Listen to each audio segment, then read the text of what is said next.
All right, kicking off for a Friday night. It's Freitag. Are you ready? Hello, Madam Butterfly. Nice to see you here right off the bat, as it were. My current plan is for, although this is a party night stream, to be fairly chill. I am, again, not planning to shoot any cocktail videos tonight. Because I had a plan and I just very strictly secret. Hell, let's fucking go. Oh, nice. Got Chachi Rose order.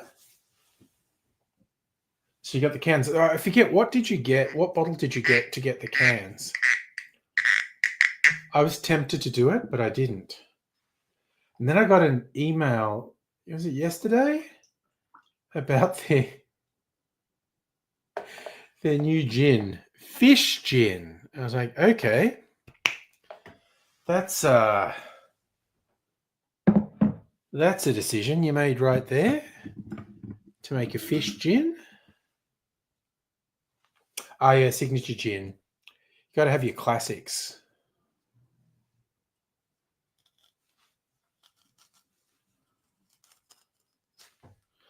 I mean, realistically, I could have done with a refill of Bone Dry.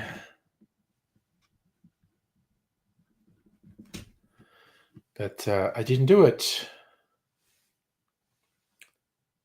Raise, hey. What did you see? No, you're not dead. Well, that is good to know, actually. With my track record, the number of people I've associated with through YouTube who have died, it's good to know that you are still alive and kicking, as it were. Peeling some orange here.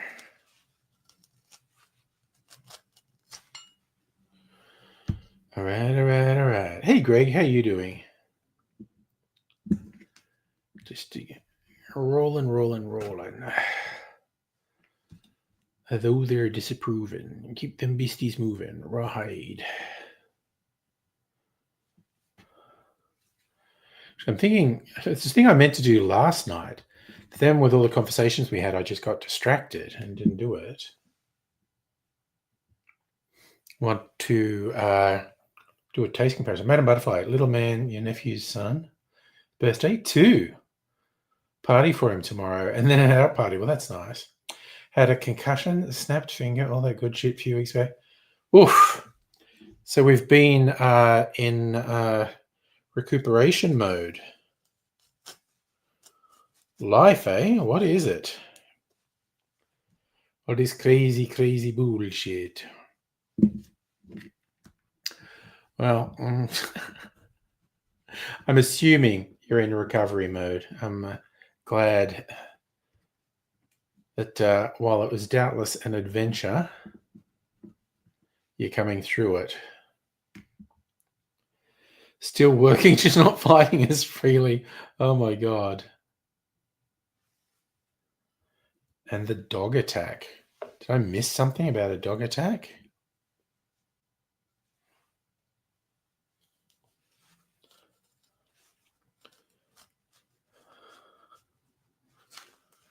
His orange is not being particularly cooperative, but that's okay. Just get things ready. So I'm probably going to be a bit low key tonight and not go super late, but where the mood takes me, basically. because I am helping young Mr. Angry move tomorrow, and I don't want to be feeling all fucked up tomorrow for that. So we will just see what happens tonight. And once I get settled in, I'm just having my blue cocktail. The orange peel is a really strong contrast to the blue cocktail.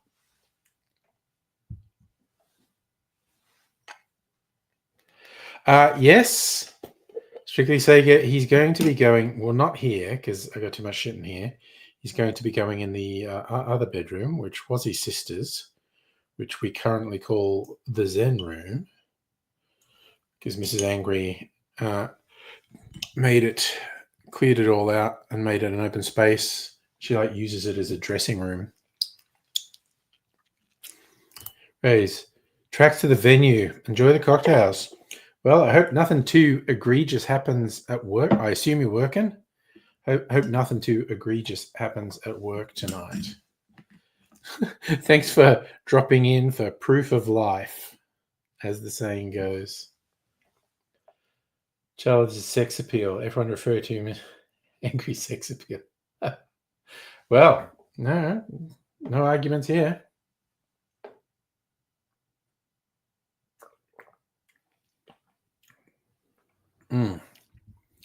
Oh, man, that is delightful. Okay, so those really artificially flavored overproof rums I have go really well with orange juice in a clarified cocktail. So, they're good for something.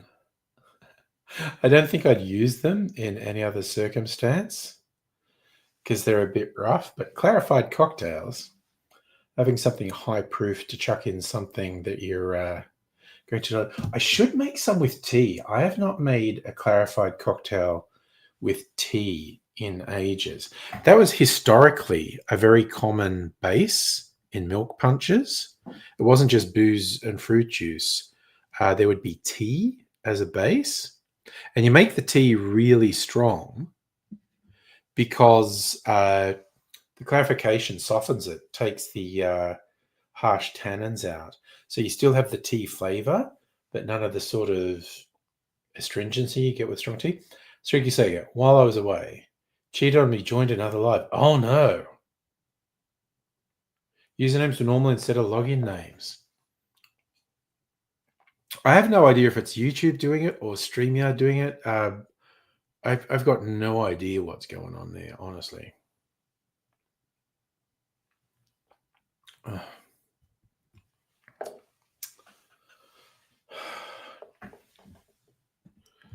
So this plan, to do another one of my more involved concoction videos,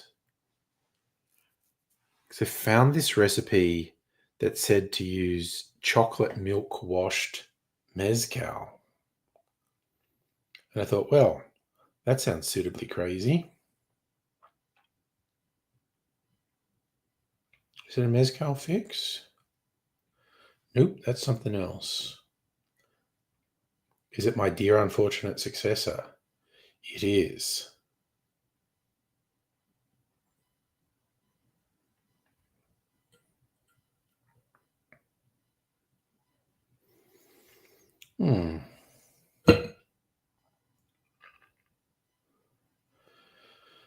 So they're trying to do a chocolate milk washed mezcal, and I think I want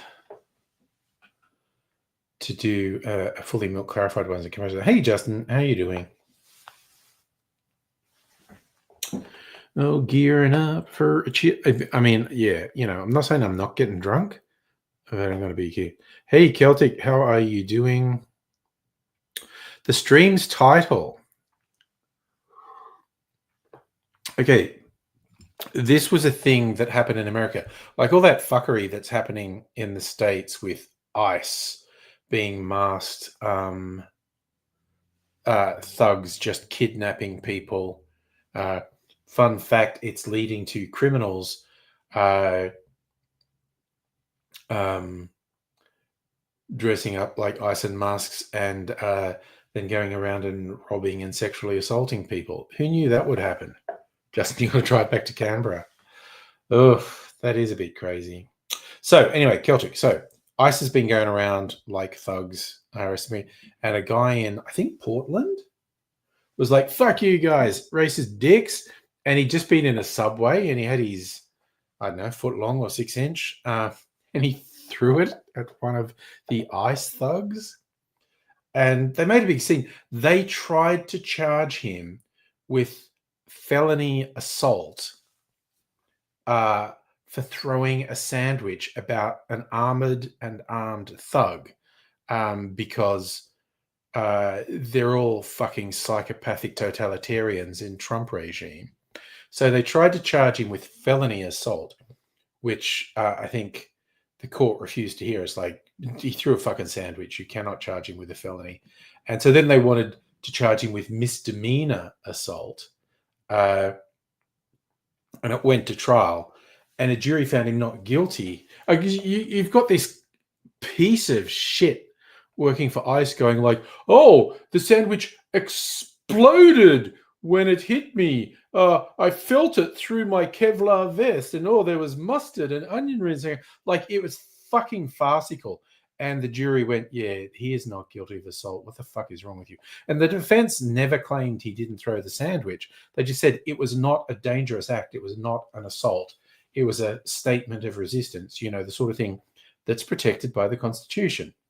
And the jury went, yeah, he's not guilty of assault. So that's why I titled this stream, "A Sandwich is Not an Assault Weapon." Because everything in Trump land is stupid as fuck right now.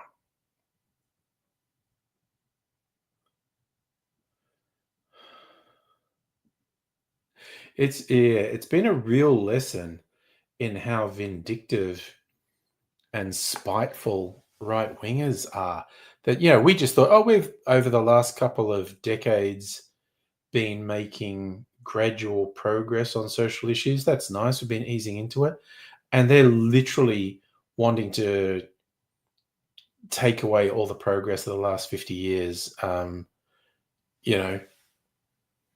attacking trans people first, but that will soon go to all queer people and then women. Attacking immigrants, undocumented immigrants first, that will soon go just at black people, non-white people.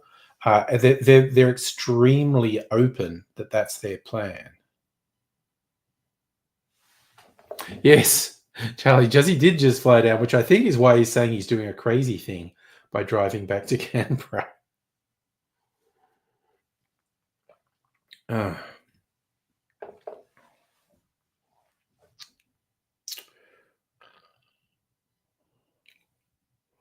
It's just a crazy old world. And you've got various stooges in Trumpville openly saying they're going to get him a third term. Now, I don't think he'd live through a third term myself. I think we had this discussion the other night.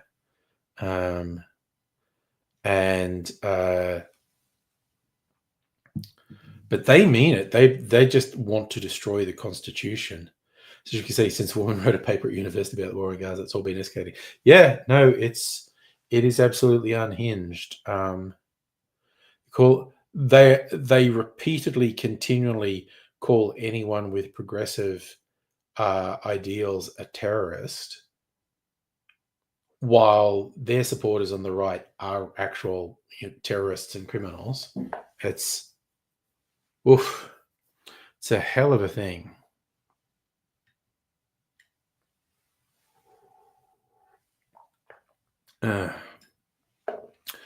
But it's all gone to shit.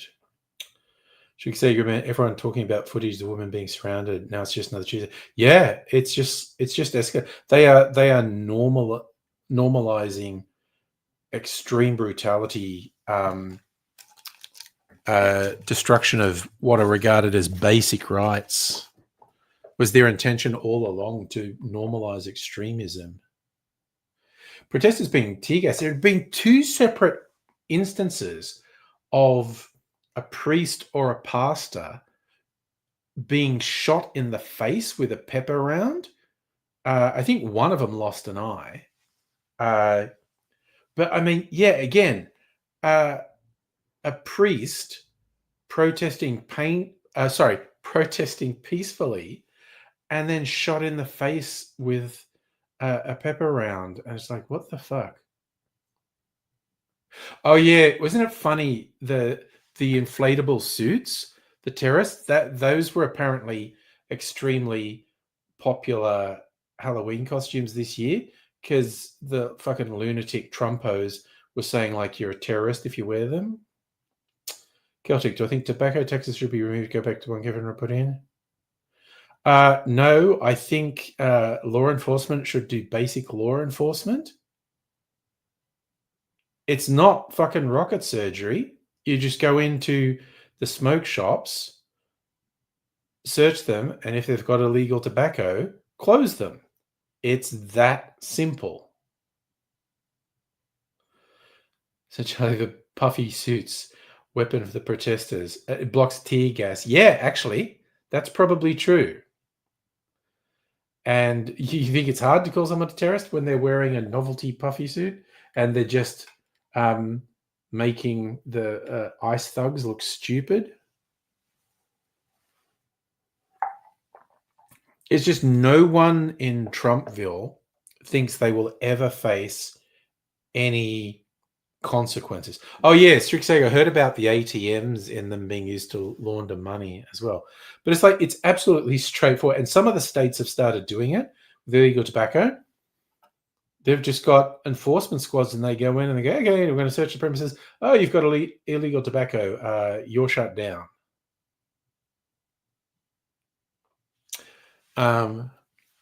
You know, and the reason the criminals got into it is because the punishment is so low compared to drug trafficking, and the profits are so high. I don't know that it should be the same. If trafficking illegal tobacco should be the same penalties as trafficking drugs, but it's pretty fucking straightforward to just shut them down. I mean, you're saying they just opened 2 streets away. Yeah, but maybe the first time, maybe the first 10 times, maybe the first 20 times, they cannot keep opening again and again. Again, it's just a question of making it inconvenient enough.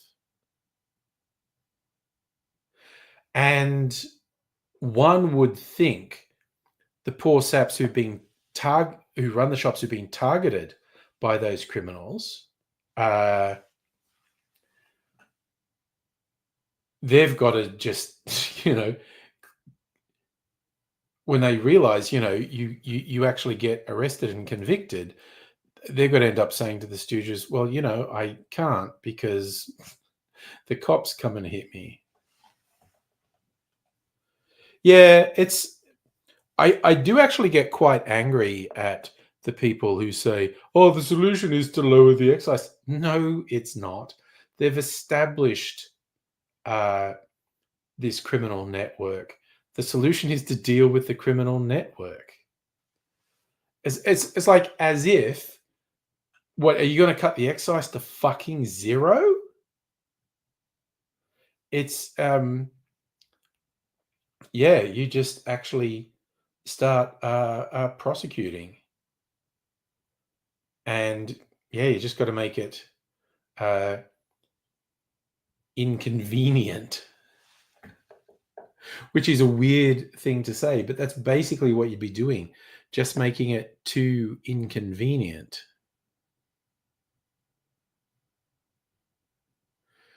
Lowering to before March, but March had nothing. No, but March had nothing to do with it. This bullshit with the illegal tobacco has been going on for years.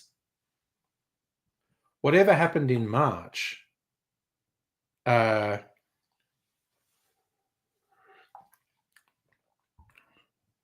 whatever happened in March has no effect on this because it's been happening for years. Okay, so Can't buy packs of 50 and they raise the taxes. Oh, yeah, the whole thing is menthol had always been sold in a blatant lie as if it was less damaging to you than other cigarettes, and it isn't. So,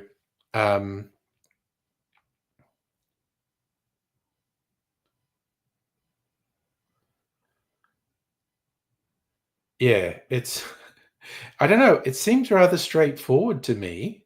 Just enforcement, just fucking raid the places, you know, you shut down 50, 100, 200, 500 of them.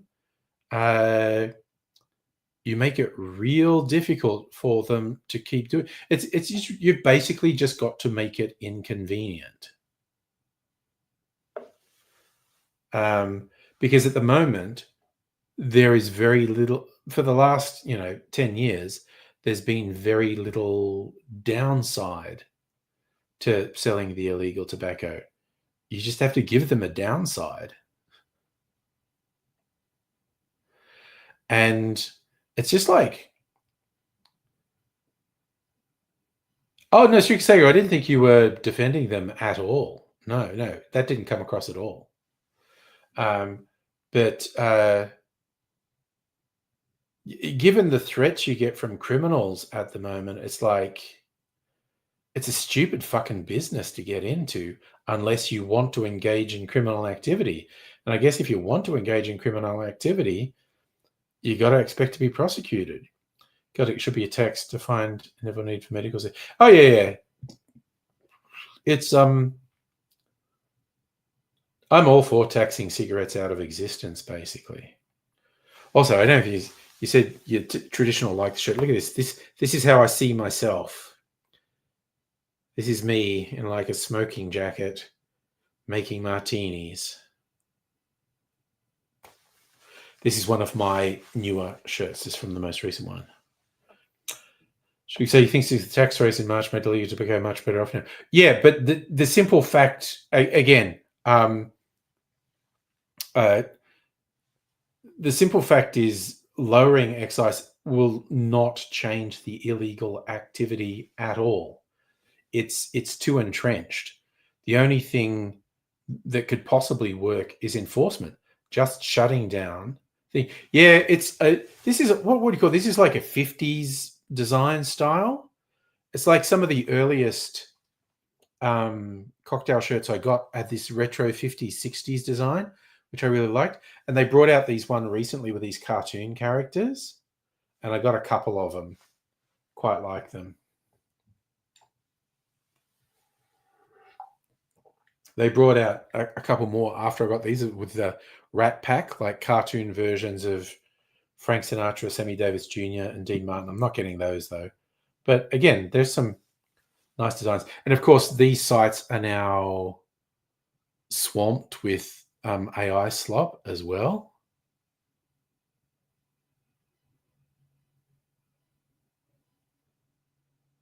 Trick, so you think they lose the criminal business if they brought the tax down?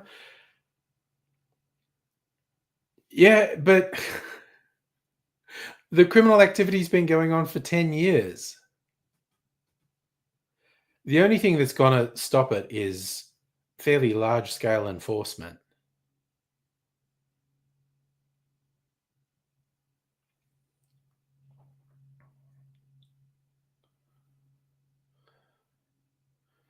And I mean, maybe I watch a lot of cop shows, but I think the cops should be doing stings. Because the whole thing is the guys who come in and threaten the people and say, and they do burn down the smoke shop if they don't take their illegal tobacco. Just have cops undercover working in the smoke shops and just arrest the cunts who come in. Because they're pathetic, shitty little petty criminals. Celtic, the more realistic AI becomes, the more you fucking hate it. I hate it on a number of levels, from the theft of creativity to just the unsustainability of all those data centers, to the fact that the AI bubble is almost definitely going to completely collapse the global economy when it busts and fuck everyone. Again, strictly saying, I'm not in a position to say whether it's gone up or not. It doesn't make a huge amount of sense to me that another hike made it go up because they've been doing it for 10 years. Yeah, it's there just needs to be fairly massive enforcement. And I say that as someone who doesn't like cops, but this is just what do we call it? Economic enforcement. Anyway, you know what I'm going to do? Look, see these bottles. I've been getting this one, a Baron Jaeger. I thought maybe this is a Jägermeister substitute. Honey liqueur, German honey liqueur, and this is another herbal liqueur. Bekarovka. I see this in cocktail recipes sometimes, and it was cheap. So this is from Czech Republic. So I got shit from all over. So I'm going to do a taste comparison of some honey things. Shruki Sega, AI is infuriating. Music Geek channel did an ad read. Creating your own. Oh no. Oof. That's selling your soul.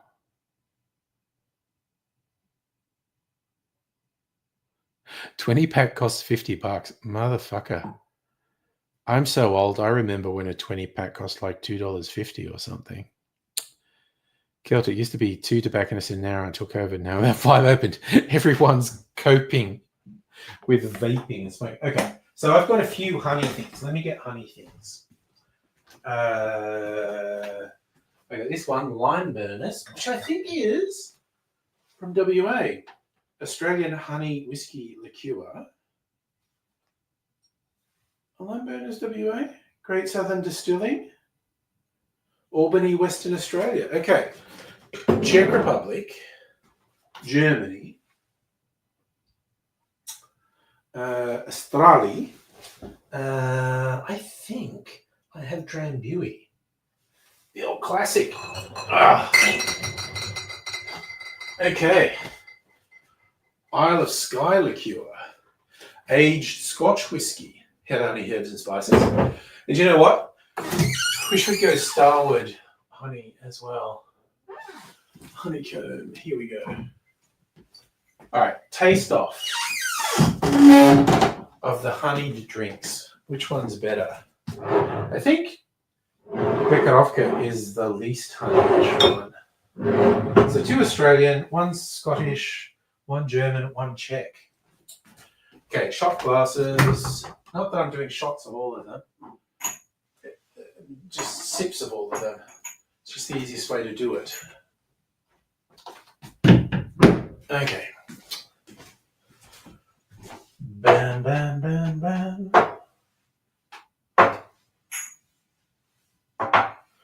Okay, Bekarovka, we're cracking the seal.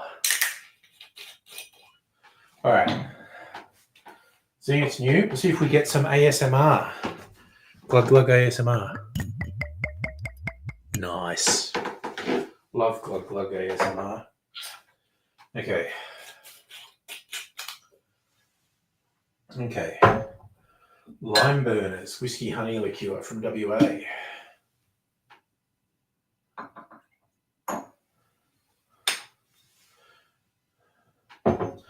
Baron Jaeger from Germany.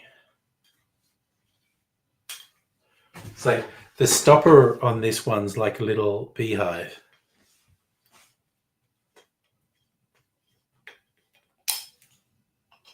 There we go. What's is that? That might be recipes. Baron Jaeger. Oh, we do. This also should be some ASMR. Oh, not so much. Okay.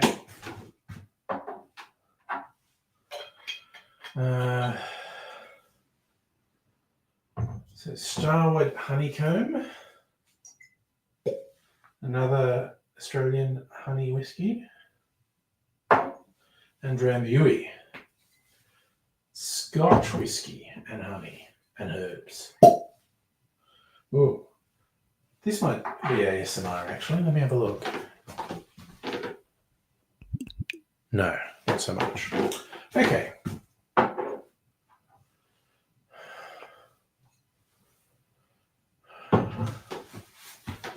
Tasty tastes ready. Okay, what about missing? Chat going on while I was getting this ready.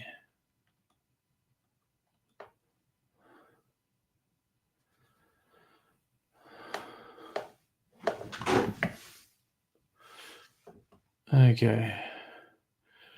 When you heard 1825 pack, $10, yeah.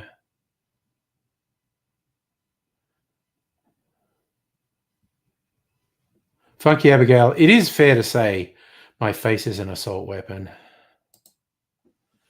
Okay, so tasting the honey things. We can start old school, Drambuie.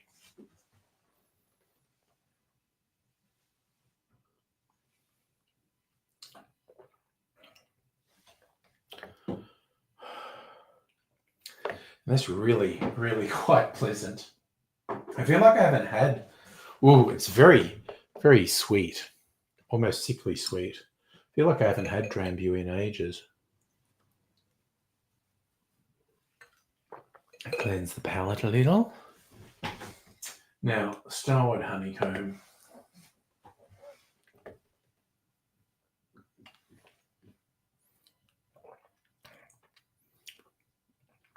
Tastes a lot more like whiskey. Like it's not a sickly sweet. It's like honey sweet without being sickly sweet. Drambuie is sickly sweet. Now, new one that I've never had before, Varenjager, which I thought might be a Jägermeister substitute. Let's try it.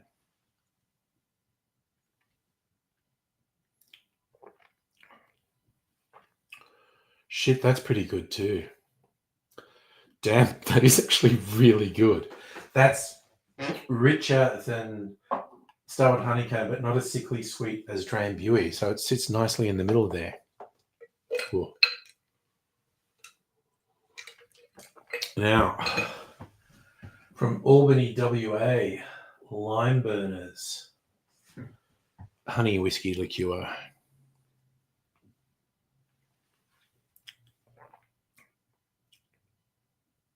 Ooh, that's probably the lightest of all of them so far.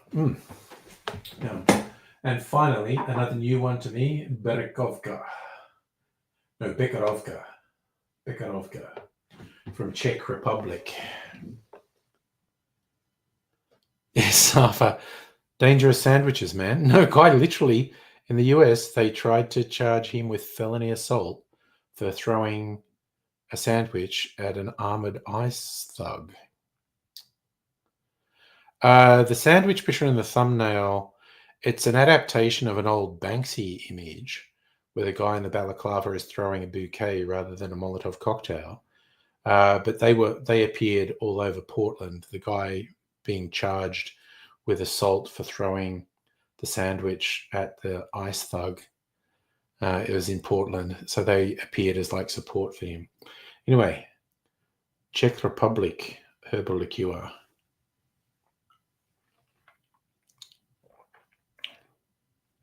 Ooh, that's a little astringent and bitter. It's completely unlike all of the others. That's not a honey liqueur at all. But it'd be good for when you want something to take the edge off it.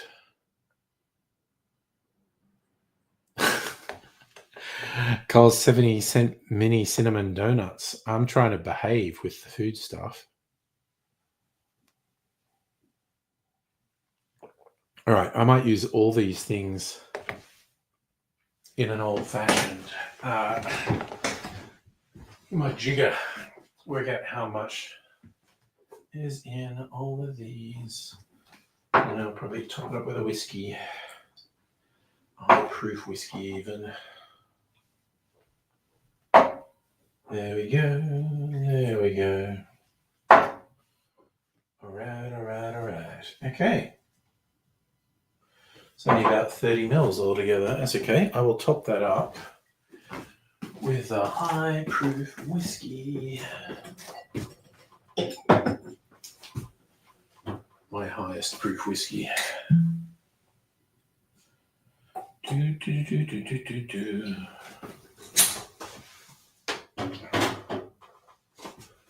right, put that in there. Just a teeny bit of sugar syrup. That's enough. Because those things are already sweet. And some bitters. Because I'm making it classic style. We got orange bitters. We'll do a dash of that. And aromatic bitters. All right. We good.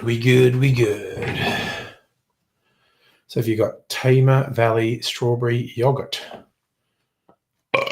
Well, you know, dip your donuts in your yogurt. I don't know.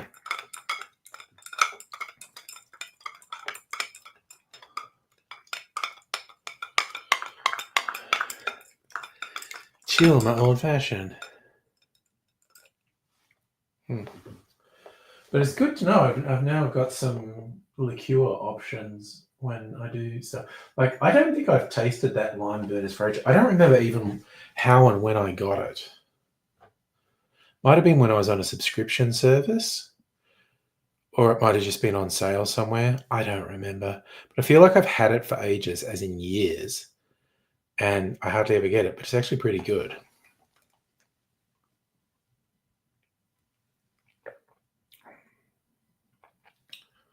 Fuck yeah, that's good. So what did I have for dinner? And of course I got my sourdough so I can have my recovery breakfast tomorrow with my packaged meals. It was a slightly spicy like chicken enchilada. Number 3 is my fave. Well, honestly, just generally for my tastes, either the Starward or the lime burners is my taste. But in terms of liqueur, this middle one, the German Baronjäger, is delightfully sweet and honeyish without being as sickly sweet as Drambuie. And I don't mind, Drambuie in small doses is nothing wrong with it. And the Becherovka doesn't actually fit. It's not a honey liqueur. It's a herbal liqueur. But now I've tasted it, it's got a little astringent herbal bitterness in it. And that can be a very good component in cocktails. So having done the taste test, I'm pretty happy. Suffer extremely light rain today, but it was grey and gloomy all day. You had a KFC banh mi. Is KFC doing banh mi? Or are you saying you got banh mi from somewhere and the chicken was like KFC? Or you got a banh mi and stuck KFC in it? Inquiring minds want to know. Oh, also, we got a robot today. A little robot vacuum cleaner because it's on this huge markdown. So I thought, fuck it, let's get one. All right, KFC has banned me. There you go. Anyway, so we got a robot. It arrived today. Little home robot. It's charging at the moment. Mrs. Angry is reading the instructions. But to give it a home, I was thinking like, it's saying like it needs a big space for its home to find it and dock in it. And it's like, damn, there's no room in our house. We stack stuff. But I realized I had my second drink cart that actually had all my non-alcoholic drinks on it in the kitchen. I thought I could move that. And that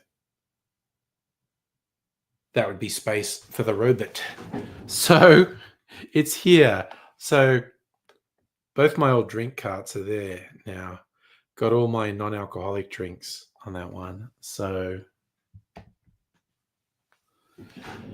and I mostly cleared the bed. So, it might be an alternative to a floor drobe for young Mr. Angry. But I think we've got sorted out enough space for his clothes.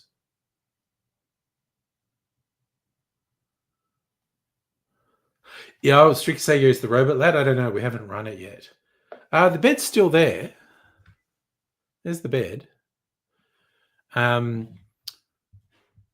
and the other spare room, the Zen room, has a bed too. He's probably going to take one of the beds with him when he moves. Yes, I cleared it, so it was more use. That was the thing I did today. I did a lot of good things today.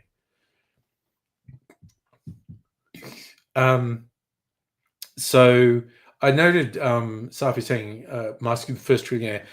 No, he isn't. He got, I think, is an actual criminal act. The remuneration package from his companies, because they say he's so important and he's not. It is corruption, but also it's him getting a big payout is reliant on profits and share price, and all his companies are bullshit. He will never get that money. And in fact, even without, like, he's a billionaire. No, somewhere between 90 and 99% of Elon Musk's wealth is fictional, tied up in share prices of companies that the share price is artificially and unrealistically high. And if he started selling the shares, the prices would plummet. So he'd never realize money. But I mean, again, and this is sick and evil and wrong. He could probably get his hands on several $100 million in cash, which shouldn't be a thing anyone can do. But yeah. Abigail, the robot's not an actual Roomba. It's a competing brand. Okay, so are there recipes in here? There are. A bee sting margarita, Baron Jaeger, tequila, triple sec, and lime juice. I mean, I'll probably make that. It sounds really sickly sweet.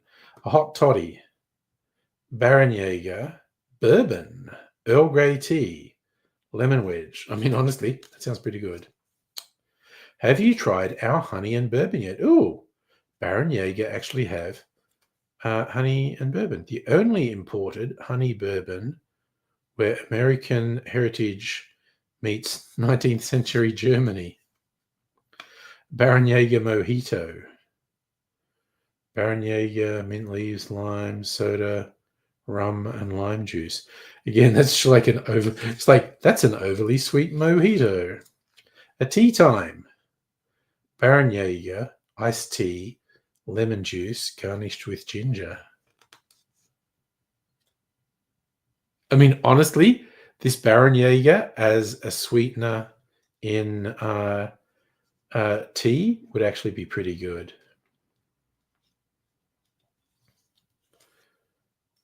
He's like, Baron Jaeger mojito, that would be a too sweet mojito. Bee sting margarita would be an overly sweet margarita.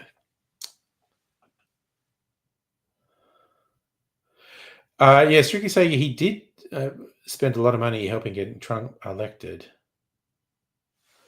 Again, the whole thing with him destroying Twitter is just classic.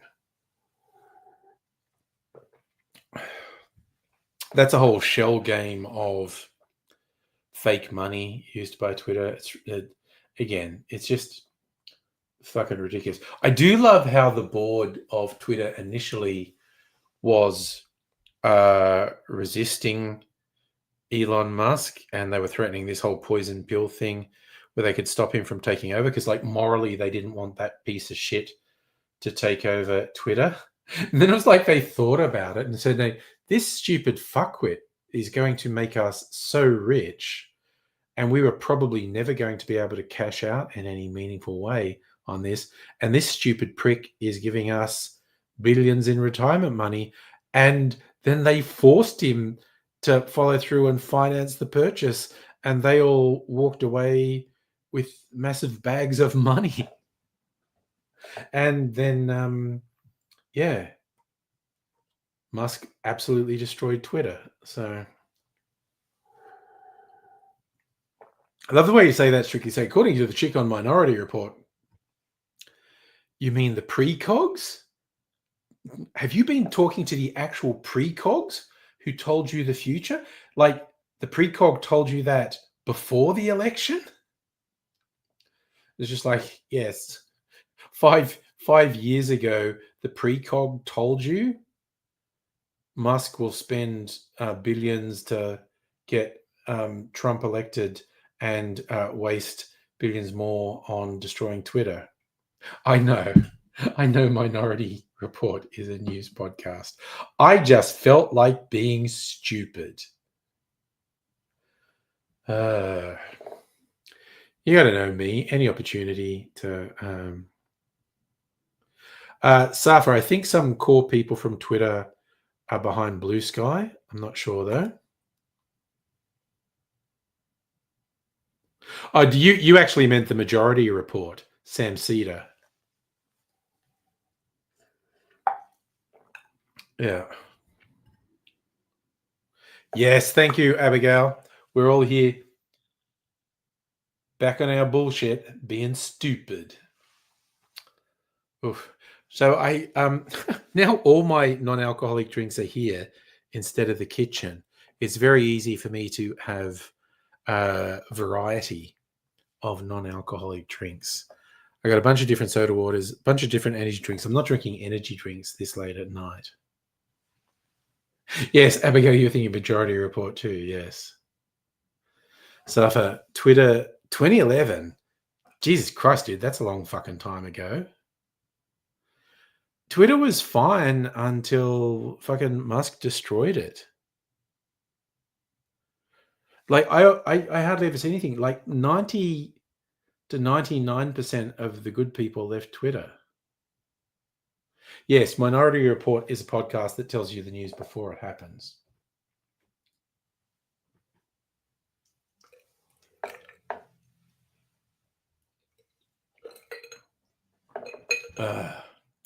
Anyway, this one fell off the cart when I was wheeling it up the hall. A pineapple mineral water. So I figure I'll try and be good. Start drinking non-alcoholic drinks. See how I go. This is not my favorite brand, but it's fine.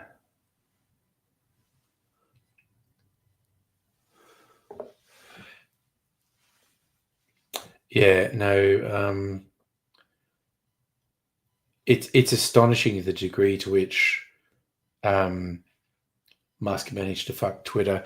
Some people, and this is mildly conspiratorial but mildly believable, some people believe Musk deliberately destroyed Twitter because it was like the public square. It was like where ordinary people's voices could be heard and, could contradict the narrative of the oligarchs. And now he's destroyed it.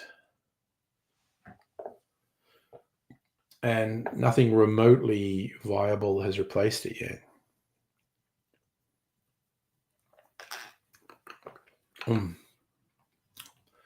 Ooh, that has a weird overripe pineapple taste. Like actually, quite often, rums have a taste that's reminiscent of overripe pineapple or overripe banana. And this pineapple flavored mineral water doesn't taste like sweet pineapple. It's got this vaguely overripe pineapple taste. I love it. Was that an autocorrect? The oligarchs pissed off about Zoltan, as in Zohran Mamdani. Yeah, that's a hoot. It's going to be so interesting to see what happens there, and how good is his security detail going to have to be, because there will be various types wanting to take him out. But yeah, it's one of those hilarious things. All these people are going to leave New York. No, they're fucking not. Or I think most New Yorkers are going like, well, if they're going to leave because of that, good fucking riddance. It's just always ridiculous when people say that. Can't help calling him Zoltan. Dude, where's my car? Used to watching in the 20s more than it deserved to be watched. It's worth it, dude. Calling him Zoltan, honestly. Justin, when Alan Joyce had a pie thrown in his face, Guy was charged with common assault. Yeah.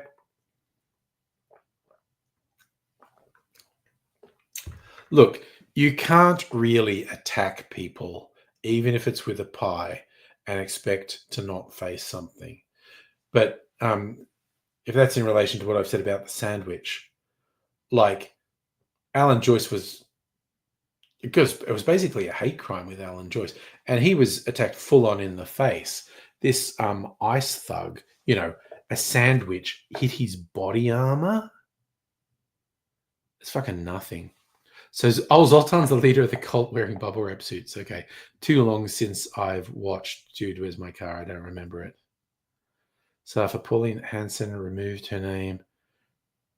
Oh, right. She's eyeing retirement, I guess. I think she probably fancies the chances of forming a coalition with hard right people from the Liberal Party. Jesus Christ, Justin, are you really driving to Canberra tonight and your GPS says you're driving till 3 a.m.? Fucking drive safely, man, okay? That's a little bit dangerous. Trust in your judgment, but, be careful. I like that tricky say, where's my car again? Project of its time, ages like cream. Yeah.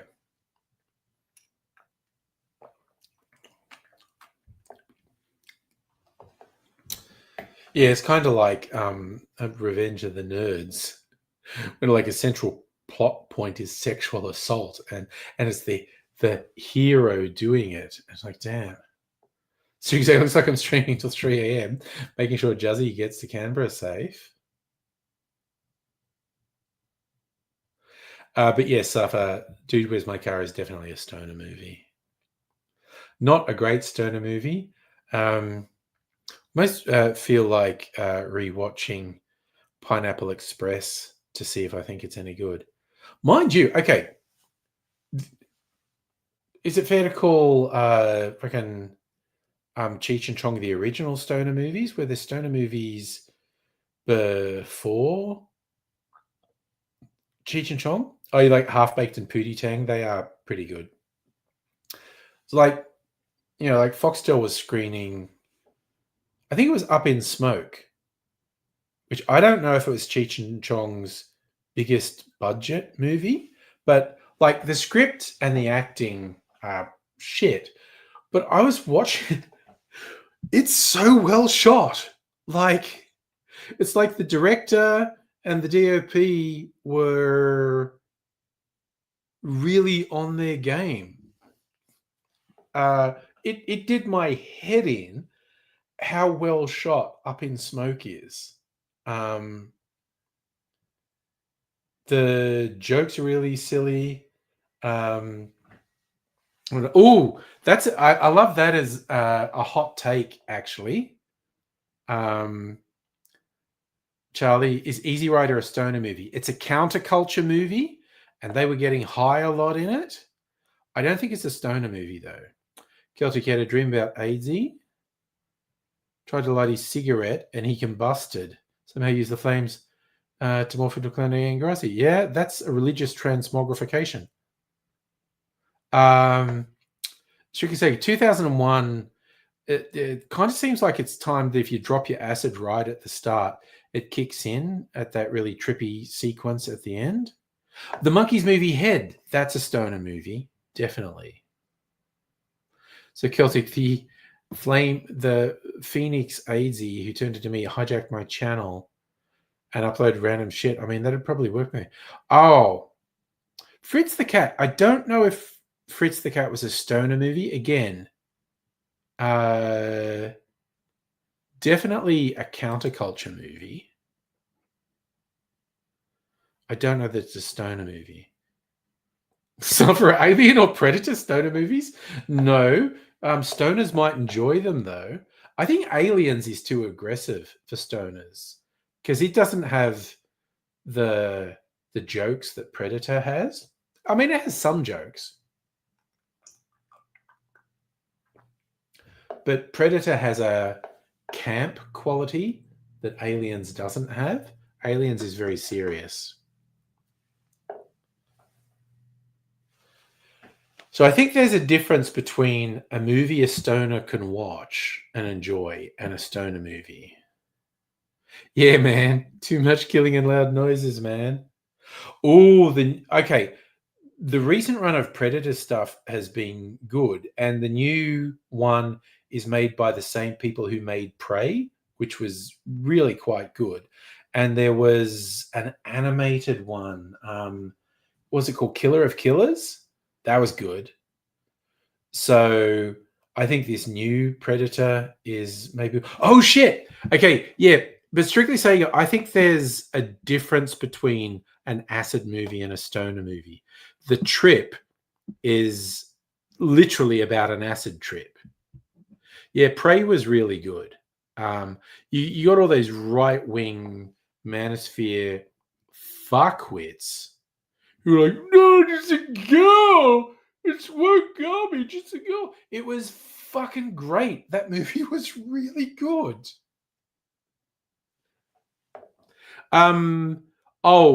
Prey is like in the 1800s. So yes and no on prequel. It's it's it's a movie that's set before the original Predator movies, by a century or so. But it's just the whole thing they established. The predators have been coming to Earth for centuries because humans are fun to hunt, apparently. Oh, yeah, strictly Sega. Stoner movies on your Plex.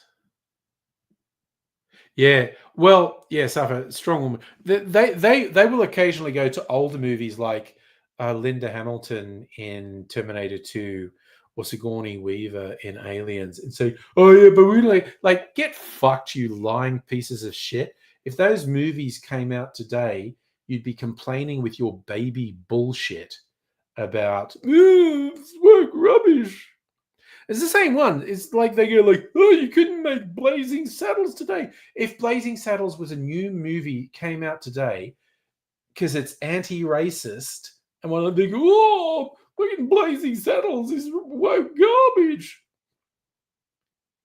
Yes, there was a good call. The flintlock pistol in Prey, the Predator and Predator 2 gave it to Danny Glover. And again, I think Predator 2 is underrated. I really quite like Predator 2. Yes, half of all the old school Hollywood people are dying because they're fucking old. Is Dick Van Dyke 100 yet? That guy's amazing. Like the thing he did with Coldplay, and I'm not a huge Coldplay fan, but he's so spry at 99. I could but hope to be as lively and switched on as him in my fucking 90s. So if Dick Cheney didn't pass, Dick Cheney finally had the devil called you on the contract. Dick Cheney is evil embodied. The Xenomorph skull in Predator 2. Oh, yes. Yes, Abigail. There was a Xenomorph skull in Predator 2. Set up Alien versus Predator. And they're kind of up and down, the Alien versus Predator. I love the one with the serious actors, Predators, Adrian Brody, and a few others. That was actually pretty good. Yes, Pauline Collins, the British actress. I did see that. Yeah, a lot of celebrity deaths recently because they were all old. Like, well, they were 20, 30 years older than me, but all all these celebrity deaths make me consider my mortality. Celtic, off to bed. Take care of yourself, my man. I assume you've got an early shift, or you had an early shift. But either way, look after yourself, my man. Abigail, yeah, Satan finally paid off his debt to Dick Cheney, allowing him to pass into the next layer of hell. Yeah. I have no idea how the fucker lasted so long because he had heart attacks. He had an artificial heart for a while. And those things don't last. And then he got a heart transplant. And he lived for ages. Like, generally speaking, even younger people with heart transplants have a whole bunch of health complications. And he's an old motherfucker. I have no idea how he lived so long. Yeah, Pauline Collins clocked 85 years. So, but again, not to be too maudlin, but when you get to the stage where you go, like, I've got 20 or 30 years left if I'm lucky, that's, pause for thought. I know, I keep dodging worst case scenarios. Last couple of years, I've been to the doctor for a whole bunch of things. And each time it was like, this could be this bad thing, which is really shit and would then be a chronic condition for the rest of your life, or something more benign. Take tests. It was the benign one. That's happened 3 times in the last couple of years. Yes, Abigail, he eventually had a human heart implanted where there used to be the blackened piece of coal he was born with. And yes, the years go by very fast. And they go back past faster as you get older. So,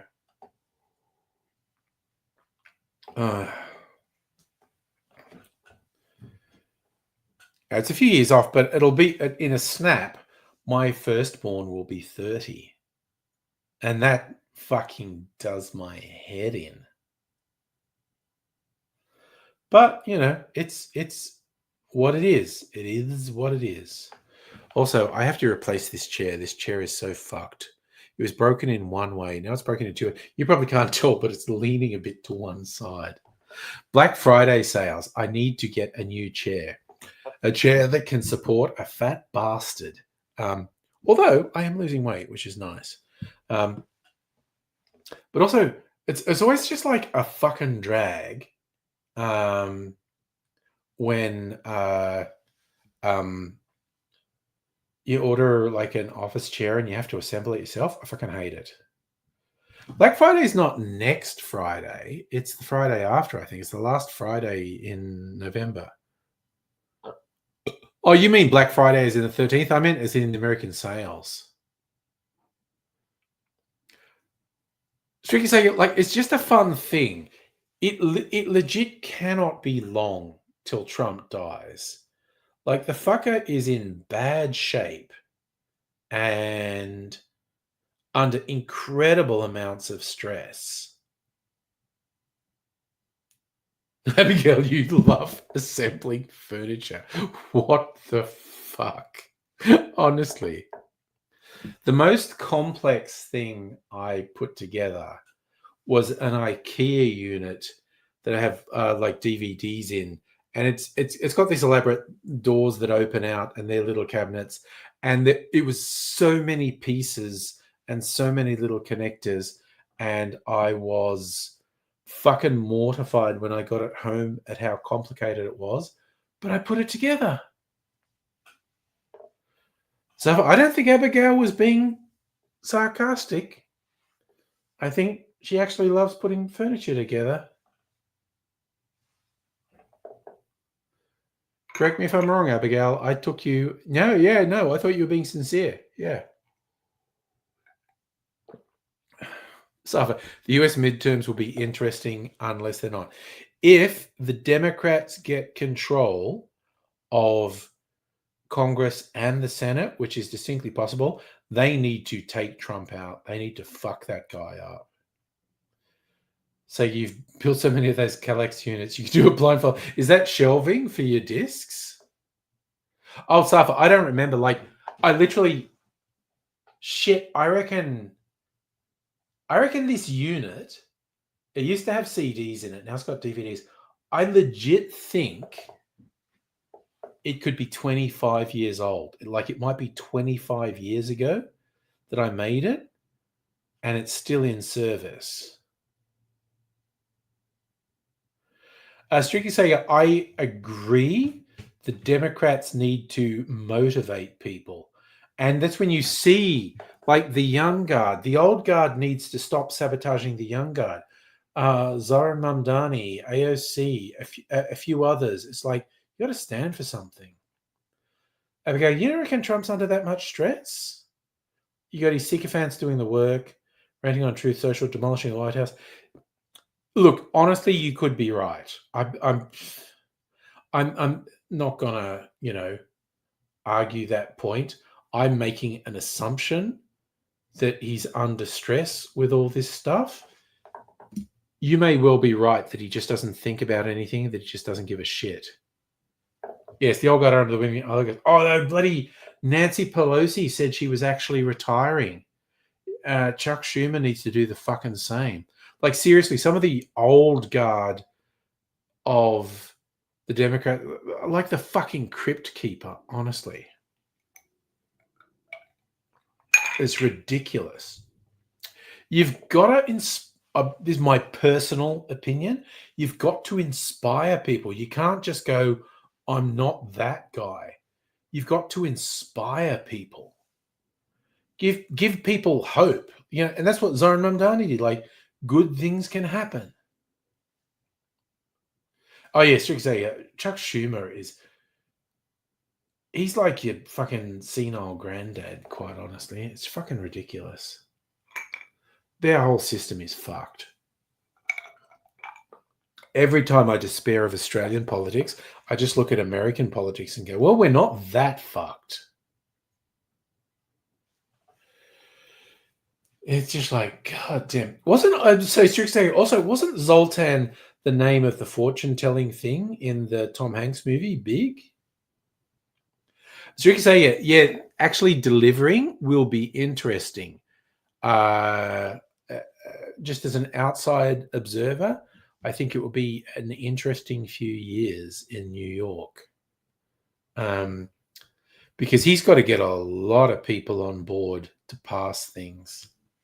So we got to see what happens. But I think it would be a very foolish Democratic legislature, and the state legislature in New York is Democratic. Be very foolish legislature who obstructed Mamdani. Big was Zoltar. Okay. Off by one letter.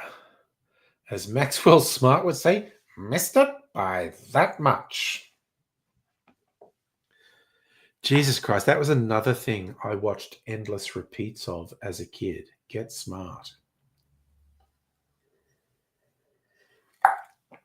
That was Mel Brooks at his zany best. Yeah, Smart Thinking 99. But yeah, Get Smart was actually as I remember it was a quality show. I'd probably watch it back and go, what the fuck?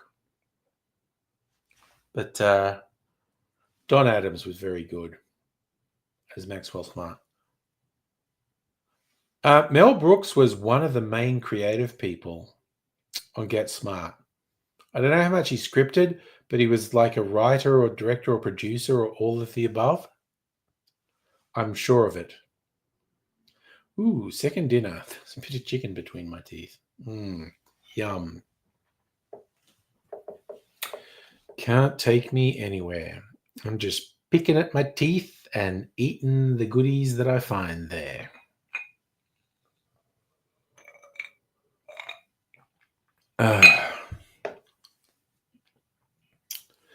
Yeah, Safa, tomorrow is shit in Melbourne and pissing down rain, and I'm supposedly helping young Mr. Hungry move. So that's going to be a fucking shit of a day, quite honestly. So theoretically, I'm streaming tomorrow night. Theoretically. I might be super fucked and not in the mood. We'll see. We shall see. So for winner chicken dinner, that's second dinner. All the bits of chicken that are stuck between my teeth. Oh yeah, no, Safa. I said that at the start of the stream. For a party night, this is probably going to be comparatively low key. Not making any cocktail videos. I wanted to do that honey taste comparison, and I quite like how that went actually. Now I know what those new purchases of me think. Like I was in Dan's. God, I'm such a compulsive shopper. But besides those, which were new and interesting and different, and were on massive special, I got a couple of standbys. They're on big special. Vermouth. I'm always going to use vermouth. And friggin' sherry. I was going to do sherry, but I just keep them on the shelf. There we go. Not leaving the apartment. Come and get that. I might actually. Let me message you because I'll be going through town to get young Mr. Angry. So I'll maybe message you when I'm coming through to get it, but it'll be like a flying visit. To you had to get smart to Plex. Nice. Actually, speaking about things on Plex, did you ever watch that Mr. Scorsese documentary that was on Apple TV? Or is it on Plex or whatever? Because, yeah, as soon as I saw that, I thought, ooh, Charlie's going to like this.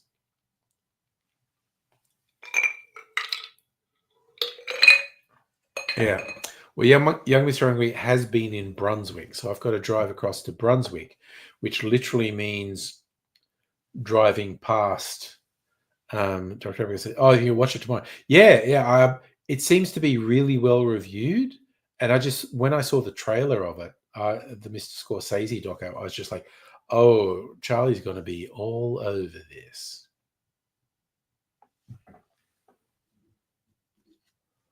Sophie says you used to live in East Brunswick. Well, there you go. Young Mr. Angry was there for a short time before the people fucked up. They said, "Yeah, we're going to sign a new lease." And it's okay, I'll move in.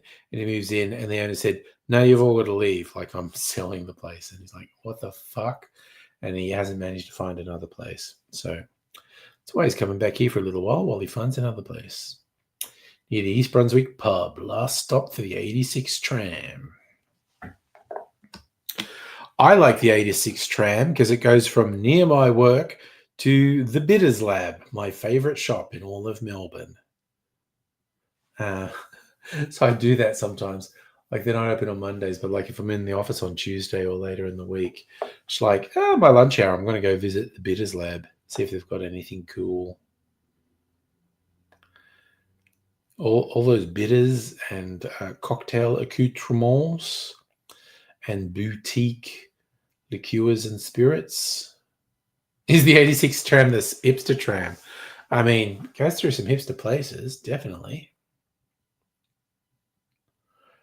But yeah, like I said, takes me to my favorite shop, which is also across the road from a Dan Murphy's. And I always love checking out Dan Murphy's that aren't my local, because sometimes they have random clearance specials that are unique to that store.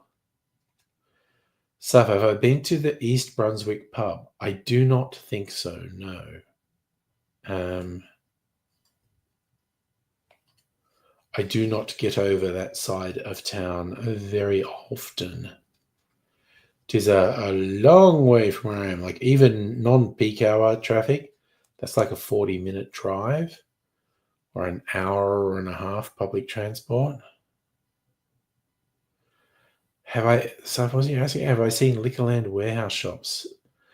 No, I am unfamiliar with that. But mind you, what I did see, I didn't go into it. When I was out on the Bellarine Peninsula with Mrs. Angry, we're driving around, going right out to the point. Where were we? We were in Torquay, somewhere like that, shopping mall, and there was a Dan Murphy's sized place that wasn't Dan Murphy's. It had some other name, but it was a bottle shop, but it was like a Dan Murphy's sized bottle shop with someone else's name. I was like, oh, that's interesting. It's different. And yes, Liquorland is yellow and black. Yes. Oh yeah. Apparently, I did read the article that Coles owned a bunch of differently named bottle shops, and they're just consolidating them all into the one name. They were all always owned by Coles, but they're just rebranding all of them to be Liquorland. And I was like, all right, don't want to have a fake thing of differentiation. That's okay. What's the time? 9:18. It's early still, comparatively. So when did I read that? Months ago, I think. I'm always avoiding working by looking at news headlines, Google News. That was one. I think it was quite a while ago. What's the time, Mr. Wolf? Oh my God, I remember playing that as a kid. That's wild. Sorry. I'll work out if this is still working at all. The talking stick. Okay, let's turn it on.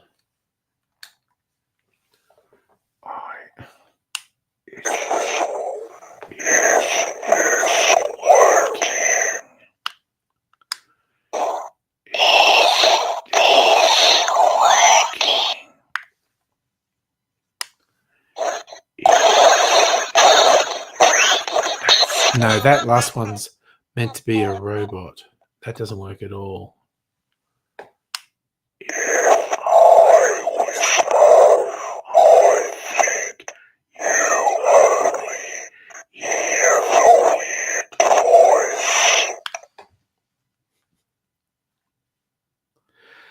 Loudmouth voice changer. See, if I talk in a normal voice, you hear my normal voice. Well, look, even when I'm not doing it shouldn't be doing that because I'm not pushing the button. And it's half a second behind my real voice, but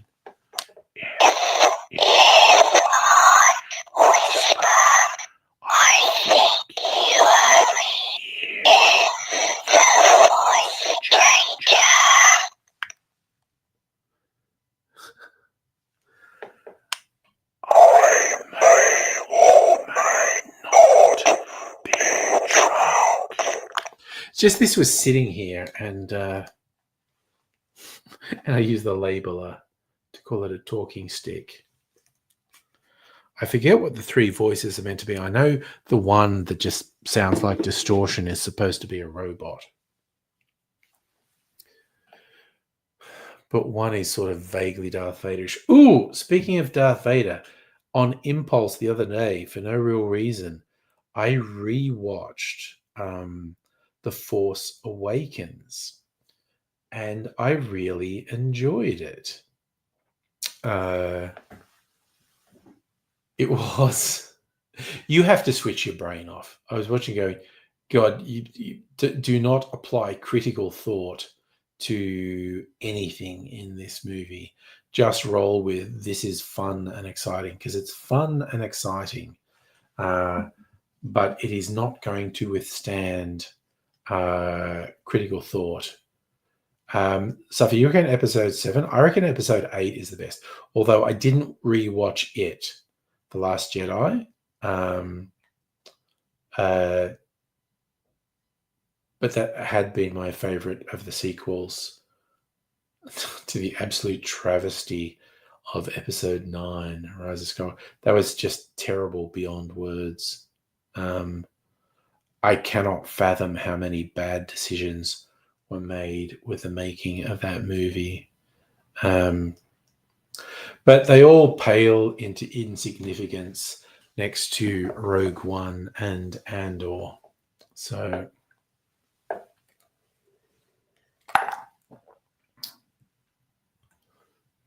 But I think, having enjoyed rewatching The Force Awakens, I do need to rewatch Last Jedi. Might even do it this weekend. And also, I thought I need to rewatch Solo. I only watched Solo once. When it first came out. Like, I think I saw it in the cinema when it first came out. And I need to watch it again to see if it's any good. Like, timing-wise, Disney really fucked up with when they released it. Released it at Easter. They should have waited till Christmas. What are you saying, Sar, for the original episode? No. J.J. Abrams is a shithead. The end credit scene of Solo was based... Oh, that was... what's his name? Darth Maul. With his bottom half being robotic, wasn't it? Because that was in some of the animated stuff. That Darth Maul wasn't actually dead. It's just like, I genuinely think what sank Solo is they released it too soon after a saga movie. There was a thing that it was like the films would come out at Christmas and there'd be a saga movie, then an anthology movie, then a saga movie, then an anthology movie. And some fuckwit went, well, Solo's finished. We should release it at Easter, just a couple months after the last. No, that was such a fucking bad idea. Oh, yeah, Ashoka Season 2. I did not hate Ashoka. I will definitely watch Ashoka Season 2. But, yeah, Solo was set up to, have a sequel. I need to rewatch it to see if I think it's any good.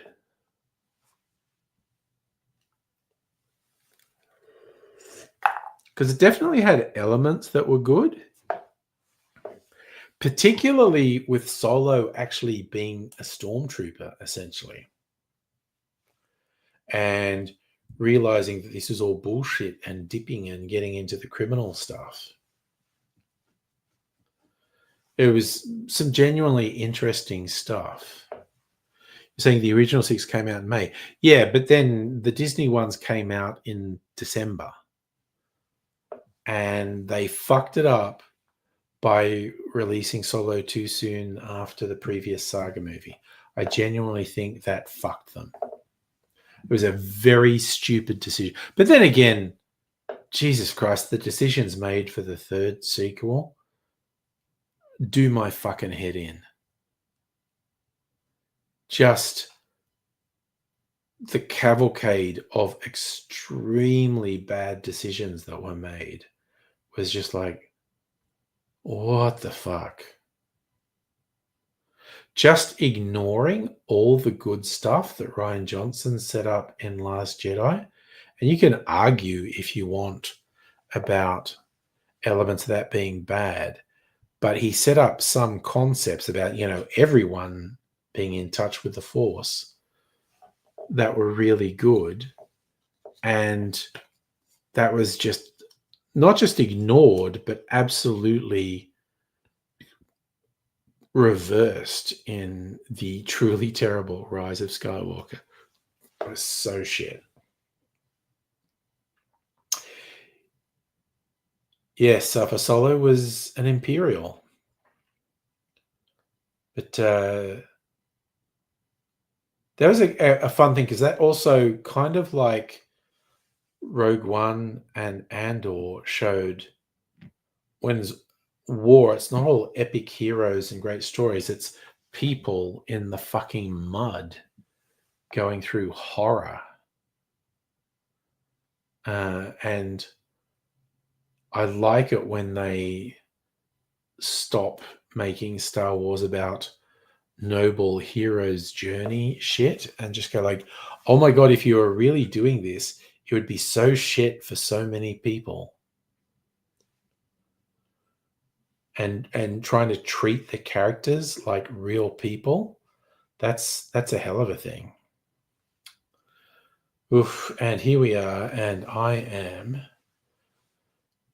thinking about drinking more alcohol because, That's the kind of guy I am. Now, do I do something pre-mixed or do I make something? And by something, I really just mean like an old-fashioned variation. Hey, Heine, how are you doing? Ooh, wait, I should try. I think my Infinity Rum's been in a barrel for 2 weeks. I think I should try it. Oh, glad you're good, man. I should just quickly go and try it.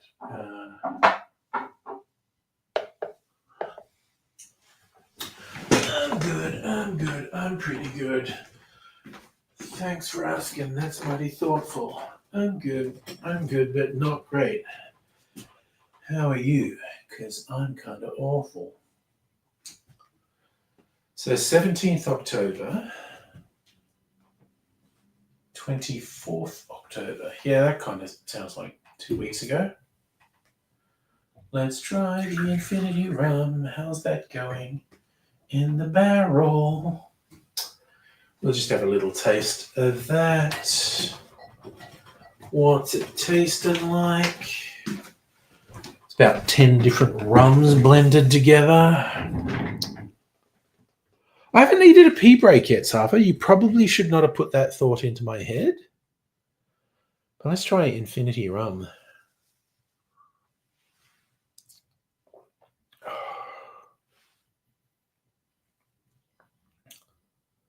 Ooh. Oh man, that goes through a few flavors as it goes down. Oof. Well, it can definitely stay in there a while.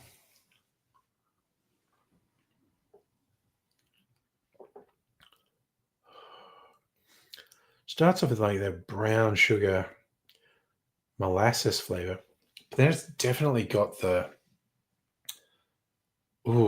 smoky barrel flavors coming through. Friggin' nice, man. All right.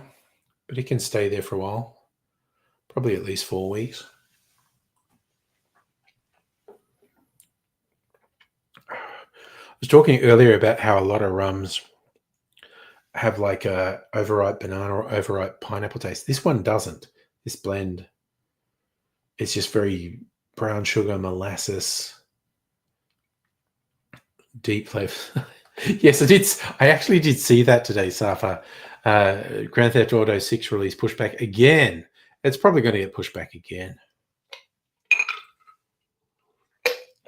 But again, credit to them because they were just saying it was going to be May, and they've looked at where they are, and they're clearly having problems, and they've just gone, no fucking way is this going to be ready to release in May. We don't want to be like Cyberpunk and release just an absolutely shitty, buggy game. Is that what happened, Strictly Sega? They fired people for trying to form a union? Damn.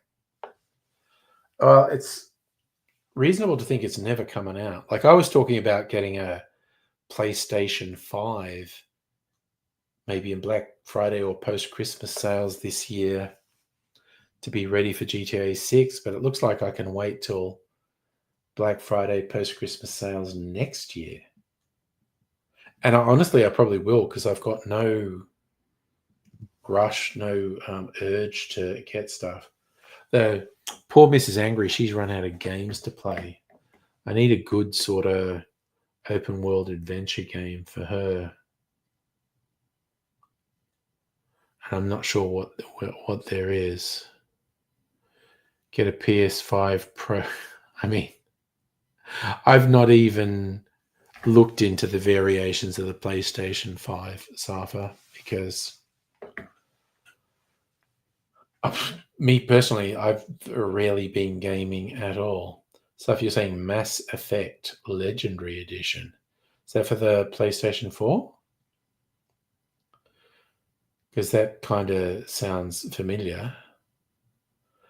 Abigail, you reckon Project Zomboid? I know you like it. She likes this stuff like on the Switch, it's the Zelda games. On the PlayStation, it was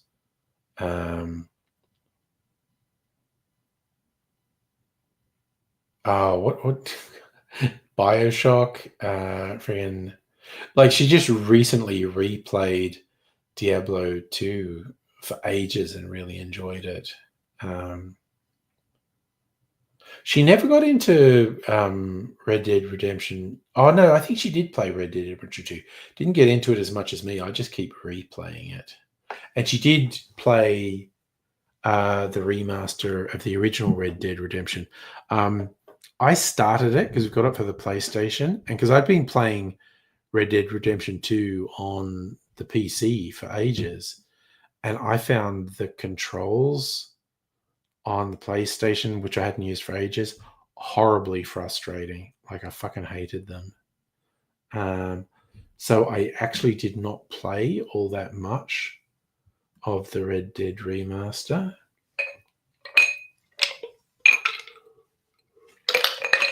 I might go back to it at some point. Ah, nice. So if you got the lime mineral water, if it's the Schweppes one, again, not an ad because the fuckers aren't paying me, but it is the best one. That's what I think anyway. I did have a competing brand tonight, which was fine, just not as good.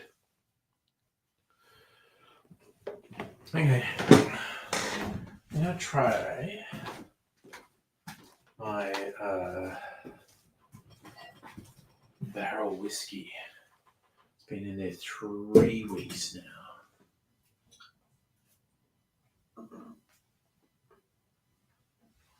Let's see. It's very dark. Oh, my infinity whiskey. Abigail, keyboard and mouse combos almost always superior to game control, except in rare circumstances. Yeah, Jesus Christ, I found the game controller so frustrating.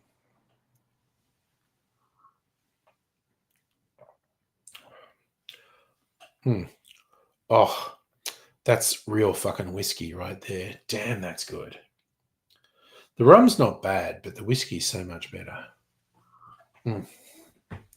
Oh, that is good.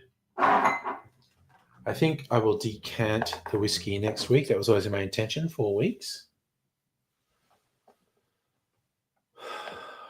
It's so fucking good.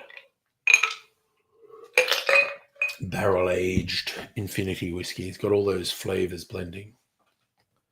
So if you reckon car racing's better on game controllers and keyboard, I don't do car racing games.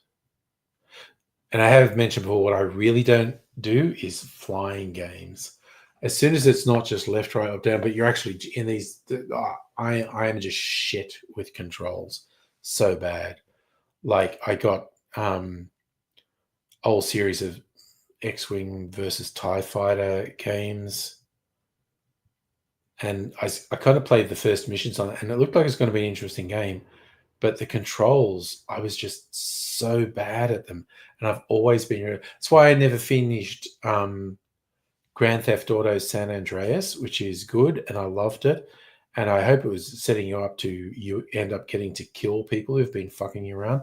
But then there was this bit where to advance, you had to master flying a light aircraft, and I just couldn't fucking do it.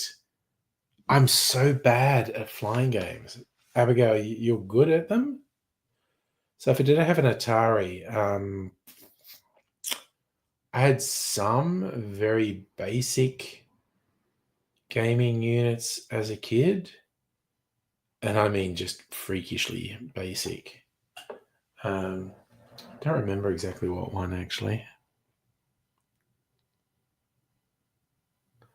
There's one where just like a square would bounce around a screen and you had a plastic gun and you're like shooting it.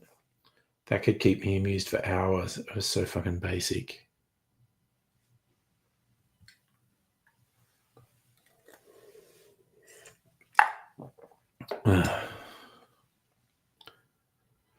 So far, I had Tetris on Game Boy, not as a kid, I was an adult when Game Boy came out.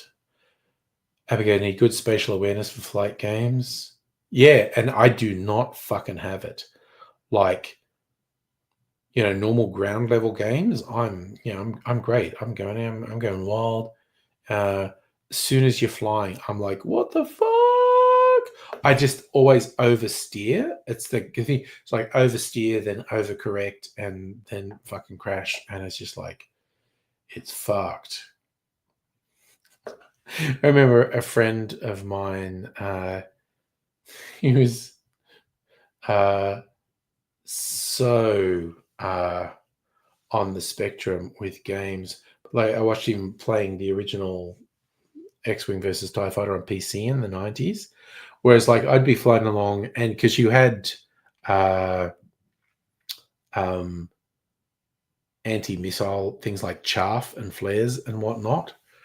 And so when I'm flying my X-Wing around and someone's fired a missile on me, I'm desperately like dropping flares and chaff, going, oh, I hope that stops it. This friend of mine, if he got the little radar thing going, missile lock, he would actually flip and fly straight at the missile and shoot it down. It was incredible. How good am I at backing up trailers? You're the master. I have not even tried to reverse with a trailer in decades, and I was very bad at it. Very, very bad. I think I would need some actual training in how to reverse with a trailer. I will keep that in mind. If I'm ever in a situation of moving stuff on a trailer, I will be calling you to manage it.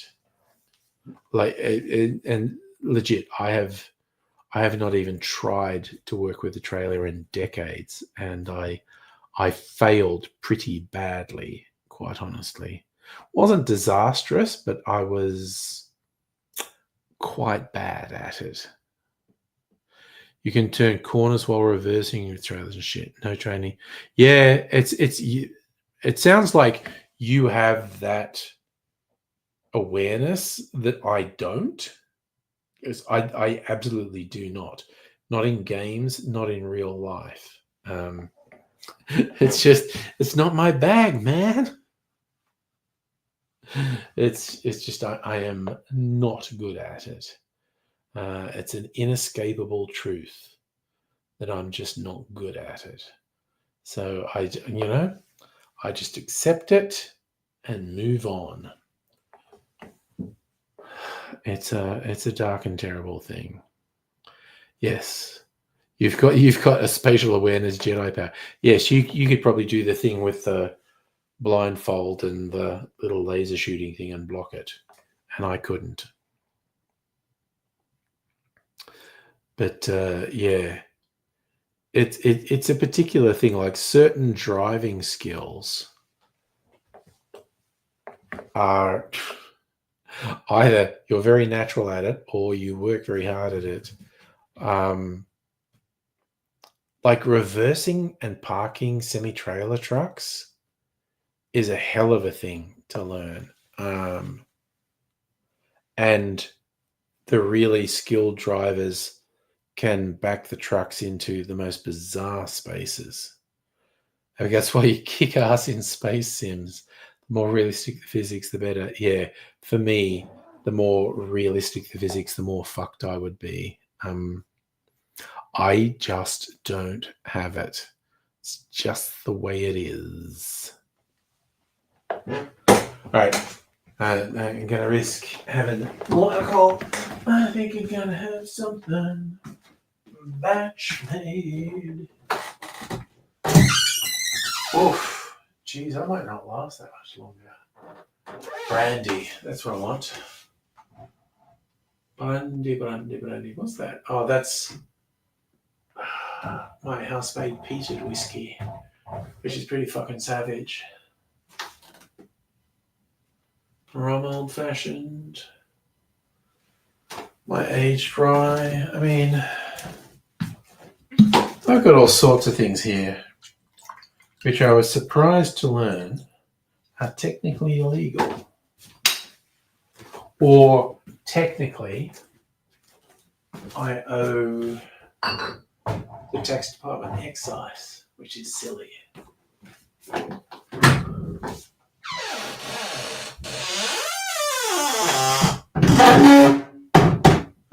That's was the other backup? I got some mezcal.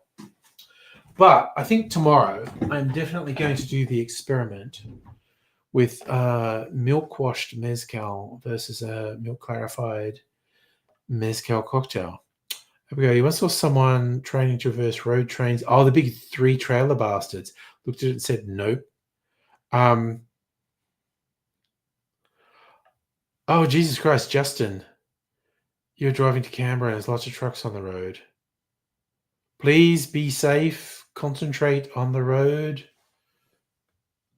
That feels like a very worrying thing that you're doing.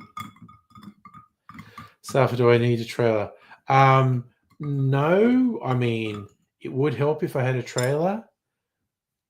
It's maybe going to take a couple of trips in my car, which is a hatchback.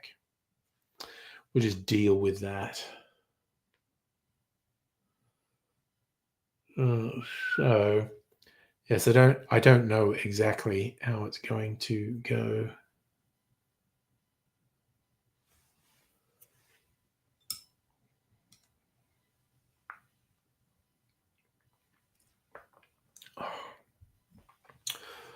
Ooh, fucking yum. Brandy old fashioned. Yum. So it'd be good if young Mr. Hungry had a driver's license. I don't think, like a lot of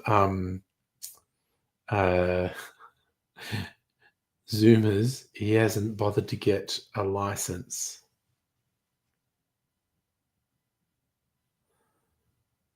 And why would you? Cars are stupid. Don't think either of my offspring has a license. I remember at one point young was angry talking about taking driving lessons, but I don't know if there's any point to it, really. I think it's fine. Fucking cars, dependence on cars is stupid.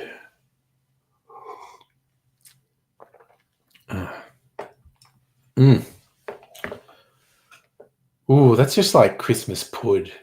My brandy old fashioned. I feel like I'm going to put some of that in. So I mentioned this last night when I was away for the weekend. One of the places we went was the Flying Brick cider house, and along with their standard ciders. I should let you on the stream, Abigail. I should let everyone on the stream. It's at that time. Let's do it. I should have thought of that myself, quite honestly. But that's the link for anyone who wants to join. And it's always fun, like, does that bring Pat out of the woodwork if I do that? Does Pat appear? Because I put the link there. So he can have an alibi while he's doing jobs. That's the whole thing. Safa, I don't think it's humid. It's not humid inside. I've been outside. I went outside a few times today. It was not humid when I went out. The other thing I'm worried about, like doing the mood with young Mr. Hungry, it's possibly going to be pissing down rain tomorrow, and that will really fucking suck if that's the case. So I'm not looking forward to that. But, you know, we'll cross that bridge when we come to it. Just kind of, you know, it's the classic, it is what it is. We can't do anything about it. And there's Dr. Abigail. Hi, can you hear me? Hello. Yep, it's all hunky-dory. Awesome. As I can tell. Oh, God, you're over here. My camera's over there, so I've got to move my camera. So Okay. I'm at least looking in your direction. Oh, now I've got to move my monitor so that, okay. Oh, life is complex. Oh, geez. Okay, is that better? I don't know. Whatever. It's good. It's good. How are we? Doing good. Have you colored your hair recently? Oh. Not recently. No, it's hard to tell in the twilight. It's not green anymore. It was looks green. blue. it's purple, but blue's Purple. clear. It's yeah. The lighting makes it look very violet blue, Yep. but it's Yep. actually like a plum purple color. Okay. Yeah. Cool. Yeah. That's all right. So yeah. Hi everyone. Hi everyone. How are you all doing? Thank you for having me on your device. Yes, someone's got to say it. Oh, I've got shit in my teeth. Hang on. All Don't right. know me. Oh, got it. I don't know what My that was. my eyesight wasn't good enough to see anything. Speaking of eyesight, I took a picture of a part of the painting that I've been working on. I'll see if I Yeah. can. I've even like I've made more work. I've done more work on it since I took this picture, by the way. Okay. And it looks even better. But I'll put it on Discord. Yar. And Oh yes, I've got a the bit of Discord. a bit of backstory. This painting I'm doing is actually split into 4 segments, Oh yes. 4 panels, if you will, and each panel is a kind of like a different painting almost. And I'm going to design a bracket for it to put on the wall where Okay. you can actually turn it to whichever panel you want to The look at, so that orientation you want. to Yeah. orient it whichever way you want. So that's the theory behind it, but I'll Discord. Okay, I'll post it Well, while you're there. doing that, I'm gonna show, I just noticed Yep. on the Discord, Heine showed his new TV setup, which Okay. very Well, funky. I'm posting it now, and bear in mind it's only half done. This particular panel is only half done. That is a big old. That looks like a big old. I love how empty the shelves are underneath. It But looks like Frank's 2,000-inch TV. yeah. What are you Does doing anyone here? get that reference? I don't. It's a Weird Al Yankovic song. Oh, okay. Frank's 2,000-inch TV. If you think about it, that's really big. That is pretty big. Yes. Yeah. So there's 50-inch. Yeah. Okay. Anyway, so I posted a picture of this painting I'm working on. You have to zoom right in.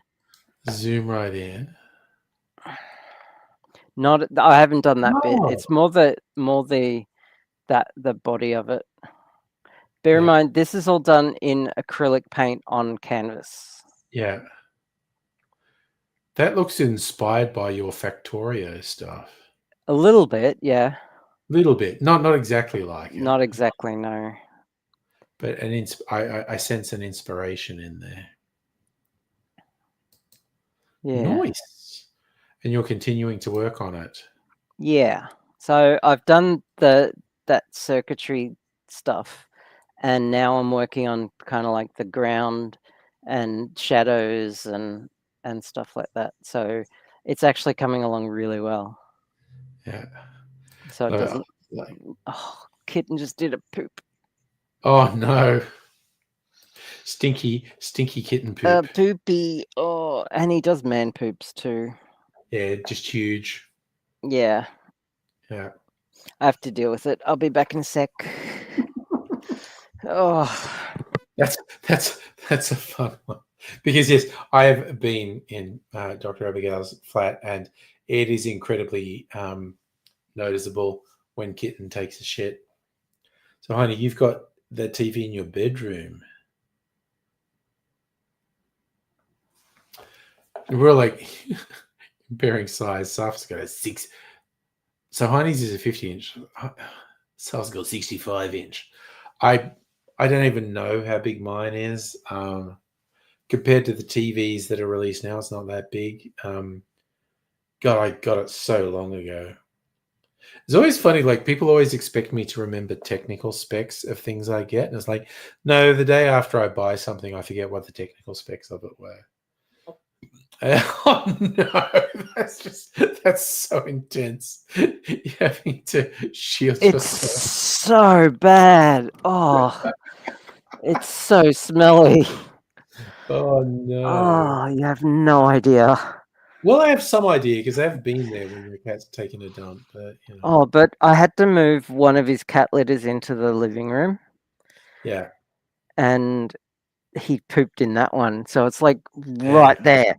It's like right over there. It's going like, yeah, I just have to share Bastard. this with you. Yeah. Oh, you bastard.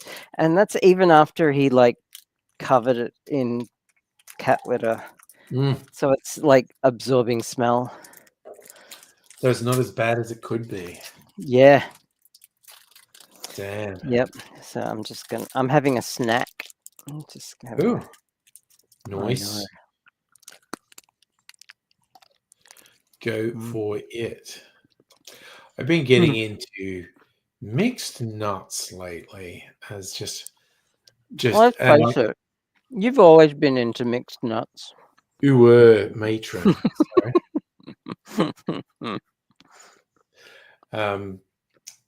Yeah, just as a snack, just like if I'm distracted, think, oh, I want to eat something. It's like, well, just have a little handful of nuts, and then you don't want anything because the protein, really helps with that kind of satiation.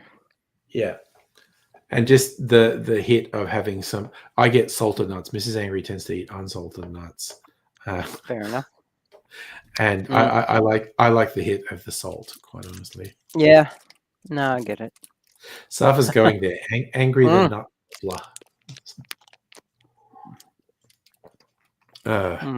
Yeah, a little bit of protein. Doesn't go astray.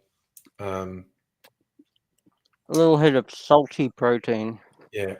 Yeah. Sorry. That's going in another direction already. It still involves nuts. It does. Well, that's the old joke about, like a uni lecture in biology, and I know this one. The lecturer saying semen has a high sugar content, and without thinking, someone in the audience goes, "So why does it taste salty?" And the lecturer goes, "Because the salt receptors are at the back of your tongue, not the front." Which again, we found out because that was accepted wisdom that the receptors were different, and that's not true. The receptors are all over your tongue, but for ages it was this accepted wisdom that sweet was here and salty was here. And the joke is because the taste receptors for sugar are on the tip of your tongue, on the tip of your tongue, not the back of your throat. Back of your throat, yeah. So So and what you're really tasting is just sweat from the peen. The sweat of my balls. It's like Springfield nut polish. Oh dear. It's like, even like, like I get Nobby's nuts from the supermarket. They still do the slogan they had back in the 70s, nipple Nobby's nuts. Before Nobby nibbles yours. That was so racy back in the 70s, like nipple Nobby's nuts.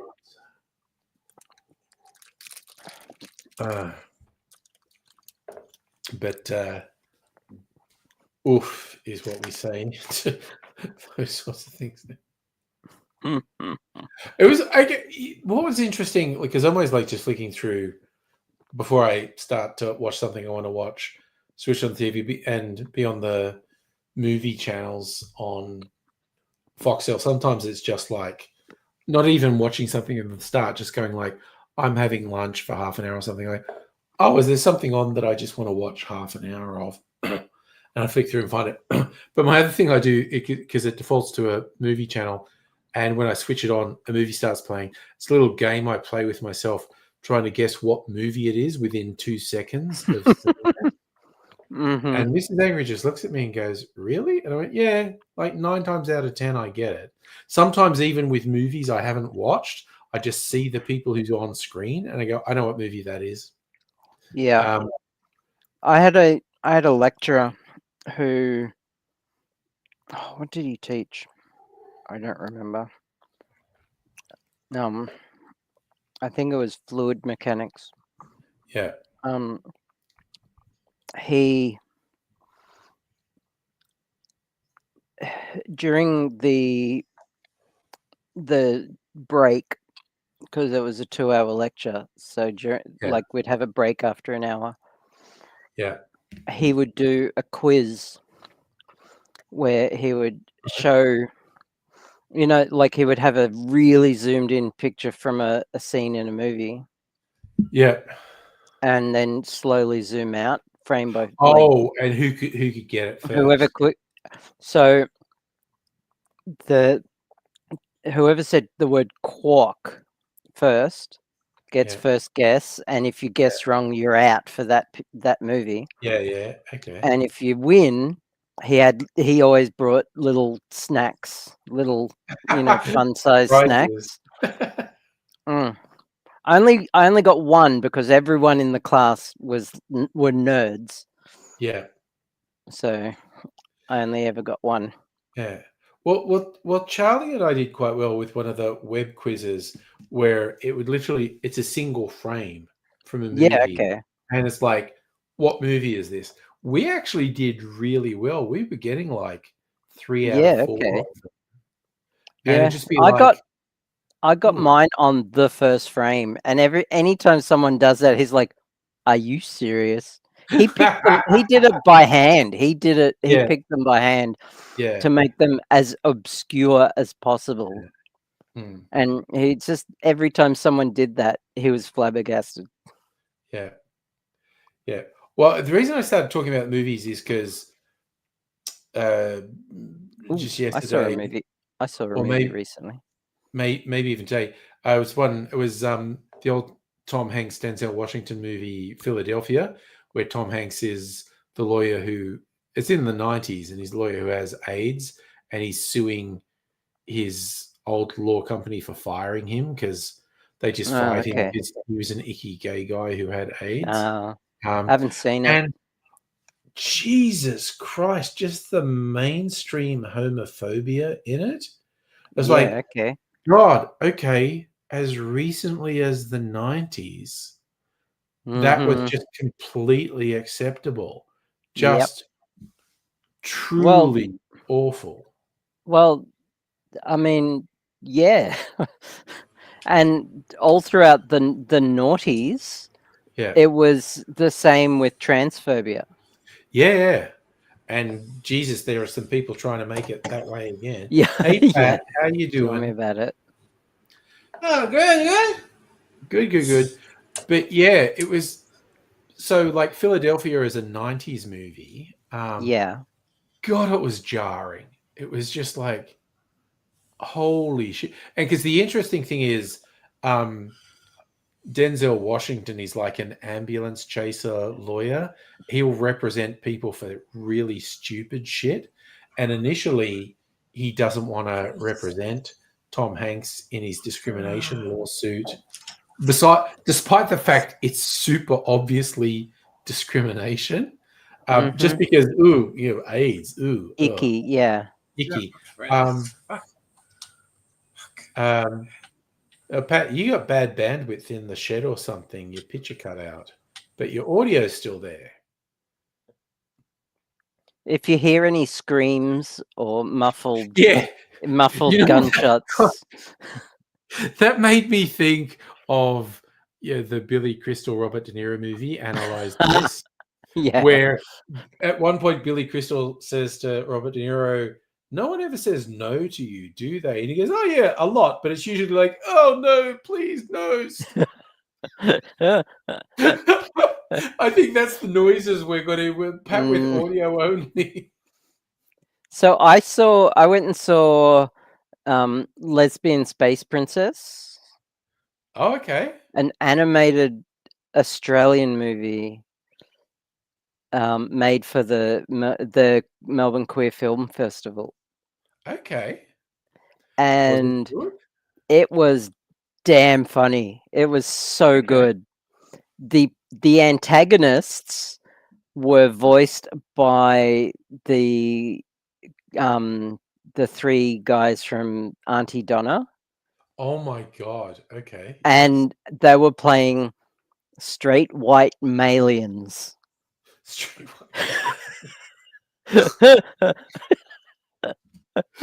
Oh dear. It was just so good, but it hit way too close to home for me, and I was bet. just because the main character was just me. It was just me. Oh gosh. It Okay. was me on way too close a level, Yeah. and Okay. the level of depression that she had, Oof.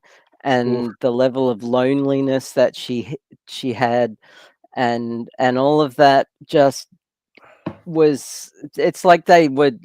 I'm still looking for the secret hidden cameras they used to film my life. Yeah. Yeah. Yeah.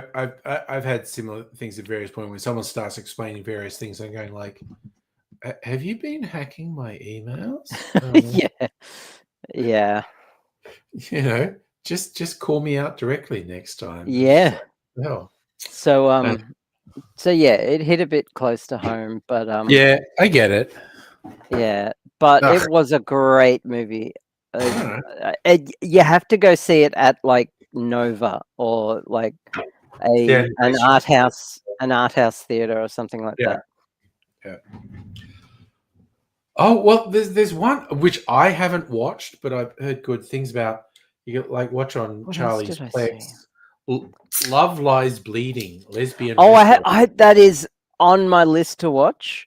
I Yeah, have it, and it's on my watch list. I've heard I that's also pretty good. recently watched Friendship. Okay.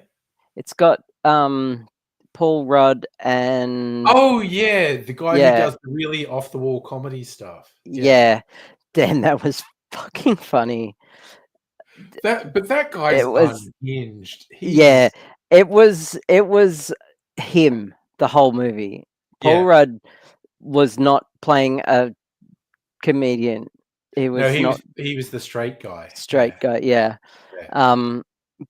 It was incredibly funny Yeah. and so cringe. You hate him in this Yeah. movie. Yeah. You just hate him, but you are still laughing at him Yeah. the whole way through. Yeah. And the predicaments he gets into, Yeah. it's just so self-inflicted. And that's his comedy, yes. Yeah, it's Um, just his comedy movie yeah. with Right Paul back Rudd. to the Netflix sketch thing he did. I think you should leave now. Just hardcore cringe comedy. Oh wait, Pat, are you back? Is it working? Yep, I'm back. He's back. back. He had a Yep, quick I'm job. back. He had a quick job to do. Yeah, I think I heard. No, I don't fix my Xbox. No, I don't fix my Xbox. You the naughty boy. That's it. Yeah, you just had to fix Yes, your Xbox. had to fix his Xbox. If anyone needs to know. Yeah. Hey, Dad, Yeah. you shush. Oh, we're back to the Oh, audio. there he goes again. Yeah. You're in the shed, mate. I think you have bad connectivity in the I shed. think. Well, my internet's been playing up lately as well. Yeah. I think it's time I switch provider. I remember Strictly Sega mentioning someone a while He might back. be good. Did I say hello to EOR? If not, I'm saying hello. Watching on Twitch. Strictly Sega sent me a little clip of you falling over, which Oh is my the God. funniest fucking thing I've He seen sent in a it to long me as time. well. That was very funny because what happened is I was shit-faced drunk and I stood No up shit. and I pushed off the chair, and of course the chair has wheels. So when I pushed off, yeah. the chair moved, and then fortunately, I fell into the chair, and I fell backwards, going, "Ah!" And I think I swore quite It's a not bit. the first time I've seen you fall over. Let's be I fair. know. I saw you fall Yeah. over at the Gin Palace once, But that- which you don't again, remember. I was telling that story to someone the other day. How I was like, we got there and I was already pretty shit faced, and then we had an alcoholic beverage, and I was definitely shit faced. And I'm sitting there going, "Can I have some water or some food?"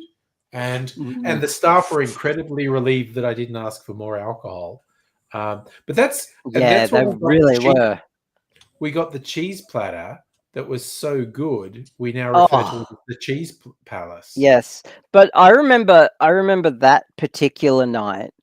Yeah. Well, There were a few I was elements of that night. Yeah. yeah, I was enjoying that cheese so Yeah. much, and I was trying to explain to you just how epically good it was, but you were too drunk to receive that information.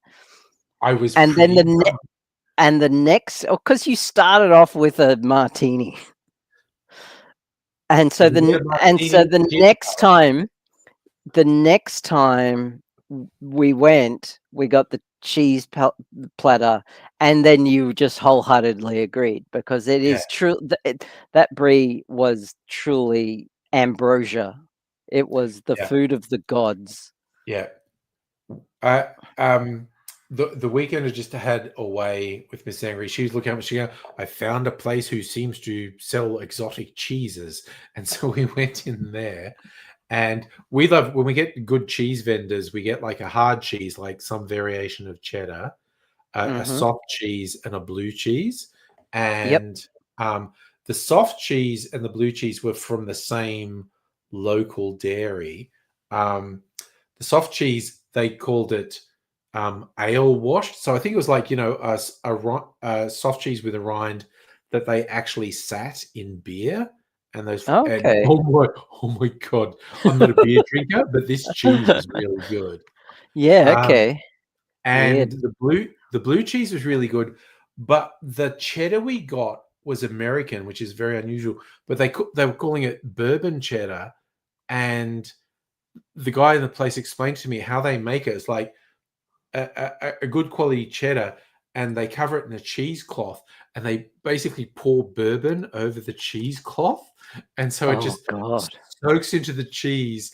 It is Yep. so good. All three of these cheeses were so good. Look, Pat keeps trying. How good is cheese? Cheese? Cheese Now is back. Cheese is good.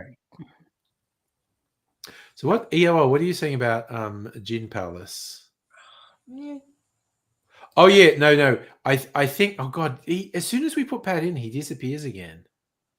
But yeah. So the last time we went to Gin Palace, they had changed their brie recipe, They changed the cheeses, and it was nowhere near as good. Yeah, that's the funny thing. They were it was good, but it was nowhere near as good cheeses. But the previous, as you say, the previous ones were ambrosia. They were amazing. Yeah. Oh, It was EOR just talking about Go on. Oregon cheeses. Oh my God, the cheese making areas of the US, the Midwest, where they make really serious good cheeses, incredible. So now my teacher wants to come here to. What was that you were playing? That wasn't me. Well, good. I can't see who else is in like the green room or whatever. No, I think that sounded like Pat with one of his criminal confederates, quite honestly. Yeah, that's fair. That sounded like Scarface. Yeah, no. Oh, Pat going, no, it's not. That. It's the whole thing. No, wasn't you, EOR. It was Pat. Pat's having some sort of round table. Pat's doing the Michael Corleone. Every time I try to get out, They pulled me back in. That's my gesture of that. You know, weird. Sorry, Pat. Are you calling me weird? You're the Oh, that weird. you're the one with the people stuck in the pit begging for mercy. But Oh, fuck you, man. Fuck you, man. Oof. Wow. Tell us what you really think, Pat. I know. No, that weird, man. No, it's all good. Oh my god. Yeah, it's the spirit of Pat is haunting the street at the moment. But that's okay. Sorry, just oh dear. Oh, you know what I'm thinking of watching this weekend? Netflix has a new Frankenstein movie directed by Yeah, I Guillermo heard del about Toro. that. Yeah. Yeah. That. Someone I know is seeing that at Nova as well, Okay. Yeah. which you can But do. I do like Guillermo del Toro movies generally, and it's like he's trying to really do the spirit of the original Mary Shelley Frankenstein, which was there's a meme that goes around like the way right wingers in America particularly complain about stuff that they don't understand. And they're going like, oh, the woke universities, they teach Frankenstein. They're like, oh, the monster is the victim. And people who've actually read it go, dude, Oh that my is god. actually Yes! the story. Woo! I'm back! On a boy! I'm back. I don't know, Pat, you sound way too happy. I worry about whoever is in the pit in your shed. That's all I'm saying. Mm. No. Yeah, look, these right-wing MAGA types are they're just so cringeworthy. They're so weird. Yeah. Oh, wow. Okay. EOI, you're saying because Netflix did a live action version of One Piece, which I think was 2 years ago. I have no idea what One Piece is. Oh, One Piece is just an unhinged. It was a manga originally, and apparently there's thousands of issues. Like it ran for decades. Oh, And- that's right. Will watches it. So yeah. And then they turned it into an anime, and there are hundreds of episodes of the anime. And Netflix commissioned a live action version a few years ago, and I feel like it was quite well received. EOR is saying they are now finally going to release a season 2 of the live action mid next year, like 3 years after the first season came out. I was like, okay. Guillermo del Toro, you like, and you've been to uni this. Oh, did they pollute your mind, EOR? Did the woke socialist professors destroy you? So EOR knows it. One Piece launched in 1999. But yeah, apparently there's just so many installments of One Piece. It's just wild. I keep getting notifications. Pat's going in and out of the studio is the whole thing. Earthline, you trolled a mega Christian nationalist on Threads with a photo of your child age face statue of sorry. So you used AI to turn yourself into a child and put the child face version of you onto Baphomet. That's great.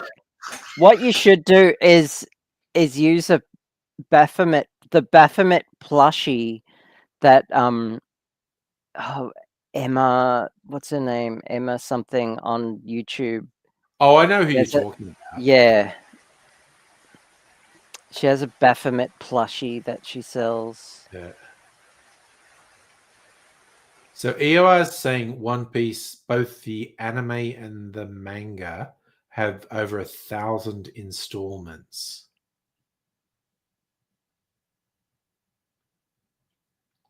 Oh, so Earthline, you just made it. You made a thing with the baby. You added your face to a Baphomet image. I love you guys going, why would you do that? I think, because Earthline Warrantar is an agent of chaos. That's why he did it. Oh dear. Okay. I love Pat's persistence, but his bandwidth is just not working tonight. Yeah. Even my bandwidth is struggling. I mean, it seems fine on the stream, and you would let me know if I froze. Yeah, no, I've not seen any problems with you on the stream. So what's Safa saying? One Piece. Yeah, they're all pirates in One Piece. And the central character, he's like stretchy. And Yep. actually the effects in the Netflix live action adaptation are quite good. I've not watched a lot of it, but again, because One Piece is typical manga anime surrealism, it's just Fair enough. crazy stuff. They have these all unnatural powers,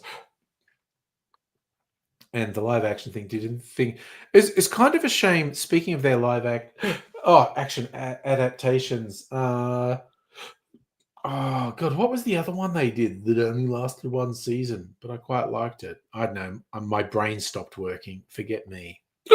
Oh my god, now I've got the hiccups. This is terrible. Oh my god, you just reminded me.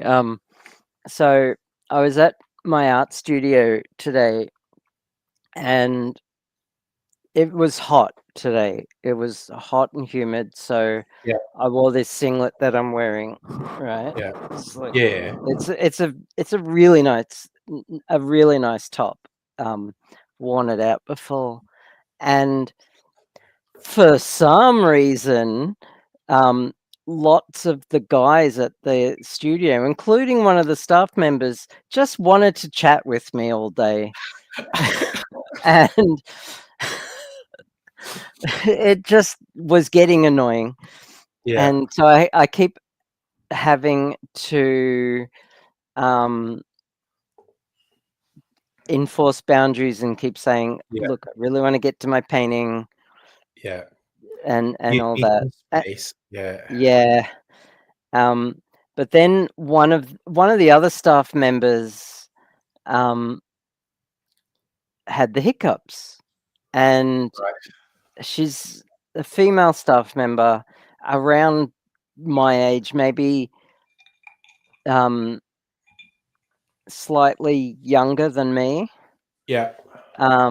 Not sure if married or not. Who knows? I Yeah. haven't asked. And all I can think is, I know the perfect method for curing hiccups, and I'm wearing the perfect outfit to cure them in that particular way, but it's strictly not safe for work. No.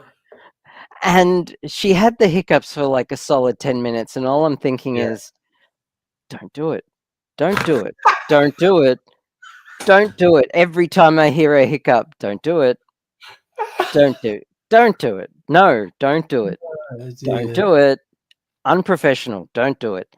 Just don't do it. Just don't. Yeah, that was on repeat in my brain the whole time. Yeah. So I didn't do it because Very I'm strong-willed of you. I have willpower now. Yeah. So yes, that happened today. Today was fun. I'm just playing with my light a Oh, bit. okay. So yeah. Oh god, the fuck. I can still smell poop. Cat poop. Oh dear. Be back in a sec. Oh, okay. So Earthlion shared the Baphomet pic, which I just noticed on the Discord. Oh my god. So this was what Earthline Waratah shared with a Trumpy Christian nationalist.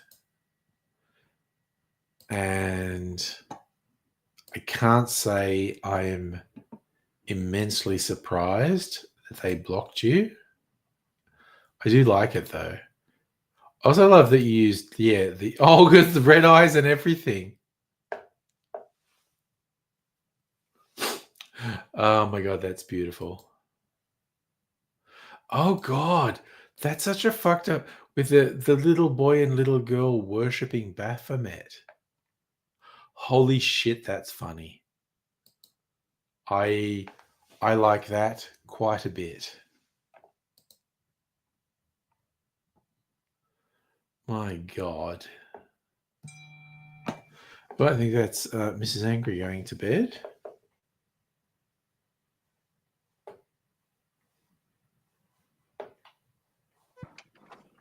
Okay. Decided to get myself a glass of dihydrogen monoxide. That's a good idea. I mean, apart from the fact that thousands of people are killed by dihydrogen monoxide every year, I and know. It's in you're the taking- air we breathe.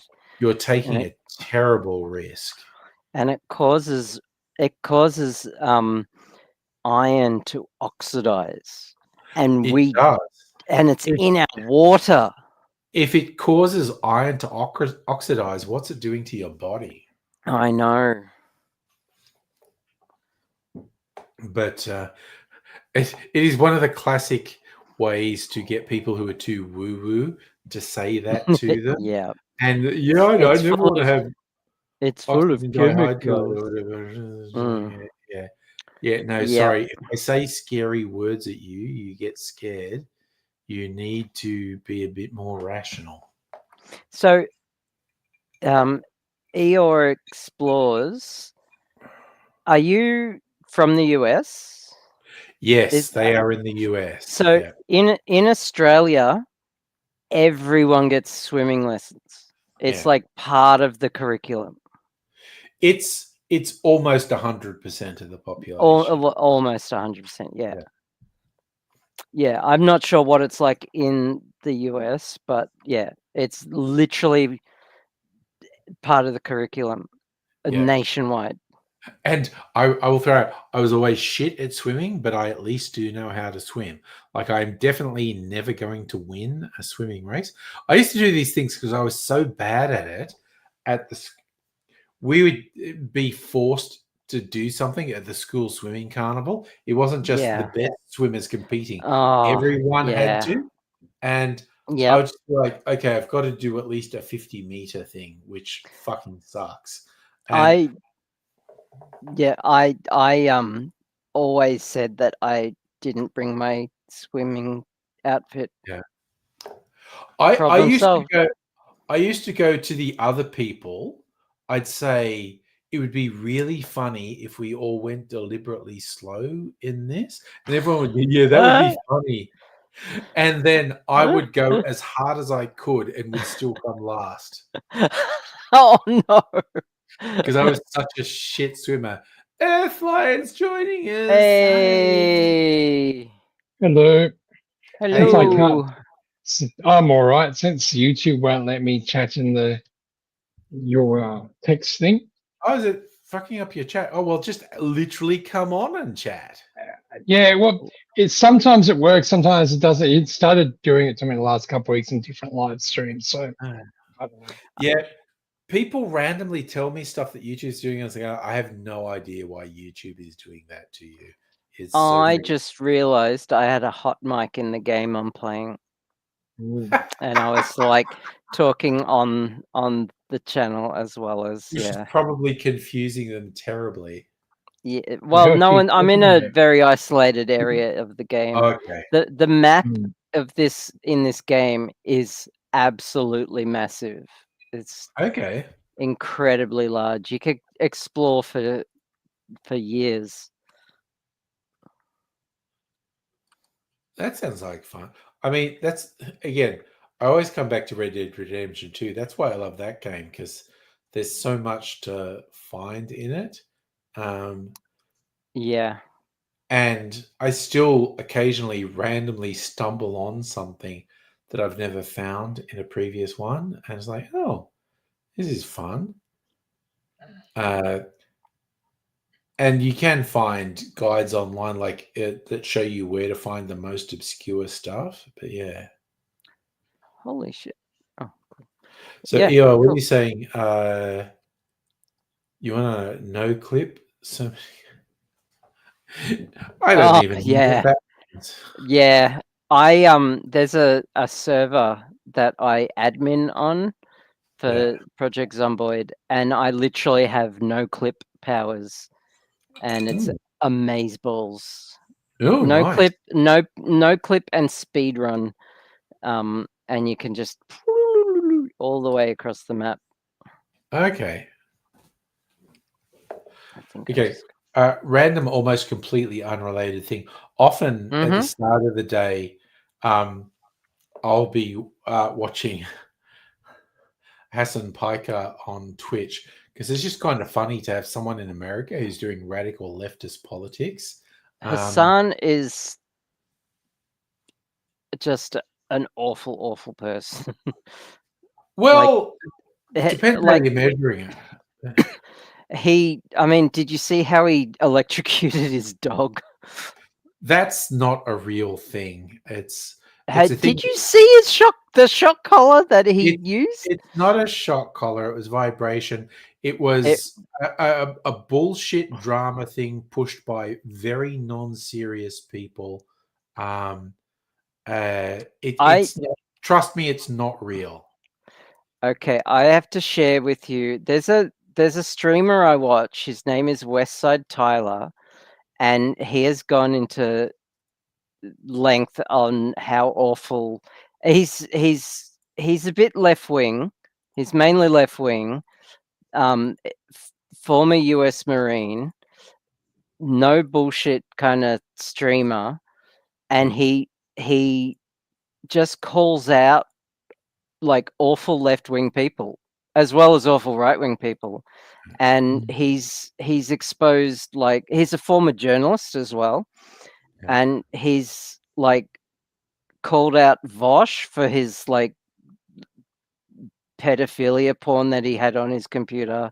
He's called out Hassan for multiple things before even the shock collar thing. A bunch of people, Shadiversity from Australia, who is just the worst. And he's right wing, so but the dog thing is not real. It is not real. It is not real. He did a breakdown of that shock collar, 100% real. He did a breakdown. He looked at pictures. Real. He did research. He's a former journalist. He did a breakdown of. He's a drama milking guy. Who Hassan? Well, again, but again, the whole dog thing was pushed by non-serious people who are just trying to. I mean, he literally anyone who uses any kind of like whether it was a shock collar or some a vibration collar, A, it was on way too tight, and B, the dog wanted to move, and he literally forced the dog to stay in the shot for the shot, which is abusive to the dog. Look, and he's trained the dog to stay in the shot for the sake of views. It is bullshit drama. It's horseshit.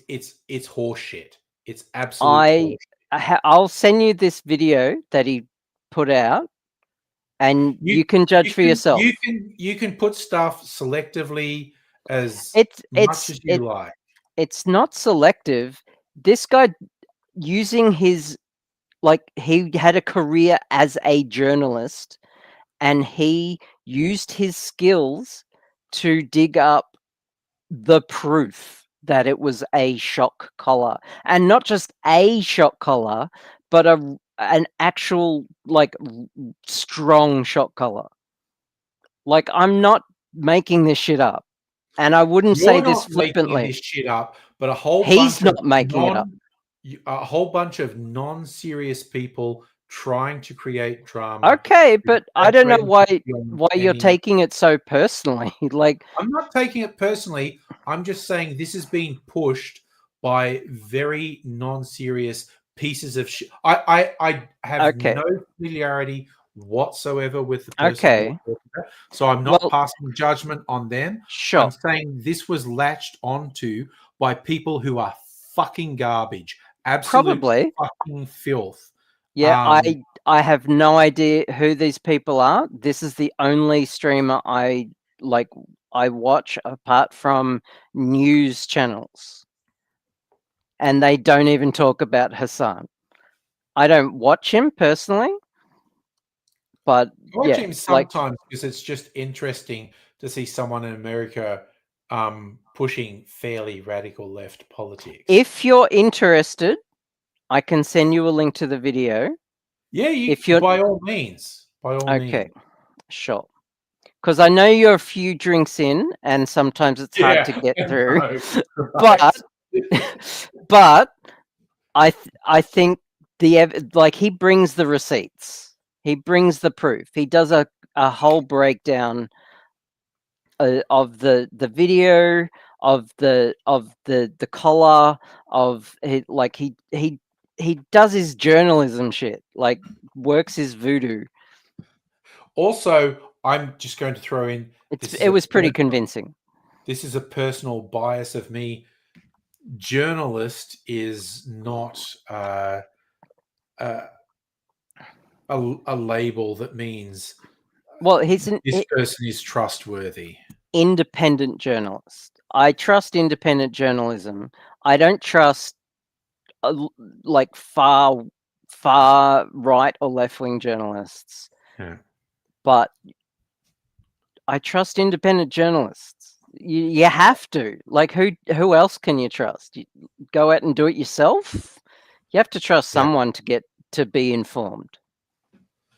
I trust this guy. But also, okay, I guess I would also throw in so what? And I'm talking specifically about the dog and the collar and the whatnot. Because animal abuse and cruelty is obscene. And I would point out that someone who treats someone lesser than them is a very stark indication of their character. Someone who has power over a pet or someone, or like, you can judge a person's character by how they treat those that they have power over, and that includes pets. Yep, and I don't disagree with that at all. But again, it's animal abuse. Yeah, I literally didn't see the exact stream where people started fixating on this and carrying on, but it was taken and run with by people who are absolute fucking garbage. Probably. That doesn't make it not true. But also, I will just generally say, because he seems to stream between 8 and 12 hours every day, and I legit think that is super bad for your mental health. Yeah, that doesn't sound great. That doesn't sound like a good thing to do, quite honestly. Yeah, that's fair. There are other problematic things about Hassan that I just don't remember. That he's full of dude bro shit, and yeah. But like I said, I literally just find it interesting to have someone in America pushing radical left politics. Is an actual is it actual left though? Because so many times I look at what Americans think is this left thing. You look at it, now that's right. No, this guy genuinely pushes class conscious Okay. left wing anti capitalist politics. I'm gonna have to. I'm gonna have I to. don't know any of these because movies talk. Admittedly, I don't know that much about him. All I know about him is what I've heard from others. So I'm gonna have to defer to you about that. And again, But having seen the video, I didn't see it live, of course, but I saw the video. I've seen re-uploads of the incident, and people I trust, their takes on his character. Well, one person. That's all I know. So yeah, and Vosh was, Vosh, right? Vosh fucking sucks. Yeah, he literally is a pedophile, which is just Vosh is a piece of shit. Yeah, he is for real. And I used to watch his content a lot, and he just turned out to be so disappointing. He pretends to be really like what's the word? An ally to the working class, and like here for the proletariat and all that left wing shit, while he's like grooming his beard and fucking yeah, it's just he's so cringe. But also, there are so many people who pretend to be left. Just say that quickly. You remind me of a place I worked at. One of the union reps. He was a big lefty, and he would almost every night complain about capitalist pigs and so on. And then one night I found out that this man was a landlord. He owned multiple private and commercial residences. And and I thought, yep, that's why people find it difficult to take it seriously. Yeah, to keep coming I've actually met. I was at a rally, and I met a guy who told everyone he was a landlord, and he was disgusted by what the laws were turning into. Yeah. And had sold a bunch of his houses, and just like he was like really hated the whole what property had turned into. Yeah. New South Wales laws are very weak. It feels like 9th century. And I moved down here, and the first place I rented, and I was speaking to fair trading and the residential tenancies people, and New South Wales are so weak. It's more we more leave it between the tenant and to negotiate and come to agree. At the moment, it sounds like a DJ is remixing you as you speak. Yeah, I'm getting that too. I thought it was just me, but it's no. It sounds like a DJ is remixing you. Every syllable's being repeated. Like it's like, hey, you. Yeah, it is super weird. We can't understand a word you're saying. It sounds like you're being remixed by a DJ. Is it still there? Still happening. Still doing it, actually. It is. I'm going to reach. Try the reconnect because it is mildly amusing. It literally sounds like you're being live remixed by a DJ. It's somewhere between mildly amusing, mildly infuriating, and it's actually we can't understand a word you're saying. It'll be bad. Just give this. It's so weird. Still doing it. It's friggin' wild. It is really good. But that whole thing about with union people and whatnot, it reminds me of like one of AZ's stories about the job that may have been a major contributor to him getting rheumatoid arthritis in his early 30s, which was the start of his serious health problems. The place was run by someone whose spouse was like a union lawyer, and so you think, oh, this is all solid and whatnot, but when it seemed like he had developed a serious health issue that could be linked to the work he was doing there, that lawyer basically spent months building up a defense against AIDSy ever being able to sue them for occupational health issues. Okay. We're back. How are we doing? Does it work? Yay! Yes. We're not remixed by a DJ anymore. Okay, because if it wasn't that, then it's the fan next to me chopping me up. I don't know. Yeah, you're not it was, DJ Earth Wombat anymore. Yeah, it was super funny because it's like every syllable got repeated. It was very good. What I was saying was that the New South Wales tenancy laws are so very weak that it is basically set to be as we leave it to the tenant and the landlord to come to a negotiated agreement, which is utter bullshit. If it's something essential has broken, such as a toilet, yes, the landlord has to fix it, but there's no time limit. They could take 2 years, and it's still legal. It's utter bullshit. Damn. When I was in Queensland, a house I rented, when they were refusing to fix the gas oven, I sent them a letter. I want it fixed by. I gave the day, date, and time. If it's not by then, then we'll be going to the tribune, and they had a plumber out the next day. Yeah. Okay. Because in Queensland the law's stricter. In Victoria, in Victoria, VCAT, the tribunal, is so backed up that it's not even a threat. Yeah. It's like it's backed up for years. Yeah. Do you know what made the laws?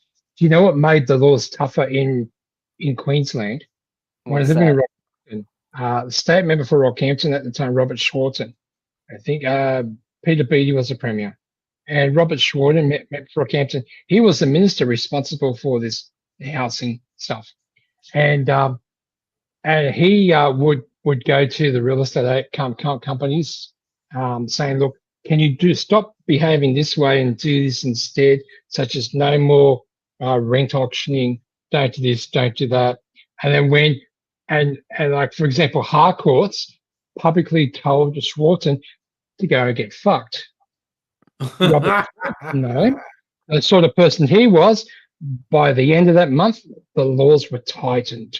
He drove the screws into those real estate agents. And I thought, oh, God, I know what Robert Schwarten isn't to be messed around with. You know, like he had a reputation, including speaking with these. He was known for it. So, Oh, actually, EOI saying stuff in the US, rent auctioning happens in the US. What happens here, it is illegal, but people do it. It's like a rental property is advertised for a certain rate, and the real estate agents used to openly say to people, if you offer to pay more, that will work in your favor. And that is explicitly illegal. So now everyone does it on the down low. People. The idea of apps for fucking rental apps, rental application apps, for and rental auctions is just fuck that. Yeah. Like, look for a rental for 10 years, and when no, it's doing it again. Sorry. I love EOR identifying with it. Illegal, but people do it. Yes, I said I'm from the USA. I know that. Tell us what you're from the US without telling us you're from the US. Yes. capitalists do illegal shit, and it's just like, yeah, it's sad but true. It's a hell of a thing. Every capitalise. No, I don't think it's doing it anymore. I think maybe you're okay. Maybe you fixed it. I turn the fan off. See that works. Right. Ooh, I think it's some weird mutation with your bandwidth. I don't know what it is, but Going up. have you tried turning the internet off and on again? yes. I'd like to turn quite a bit on and off again, to be honest. I was just flashing back to, and it's always such a shame that like Gray and Linham turned into be such an unhinged whack job, because some of the shows he wrote were quite entertaining, notably the IT Crowd. And I was just thinking of the one episode where the tech guys convinced management the internet is a box with a little red light on the top. That's Yes. a good episode. That woman's carrying around. What was the character? This is the internet.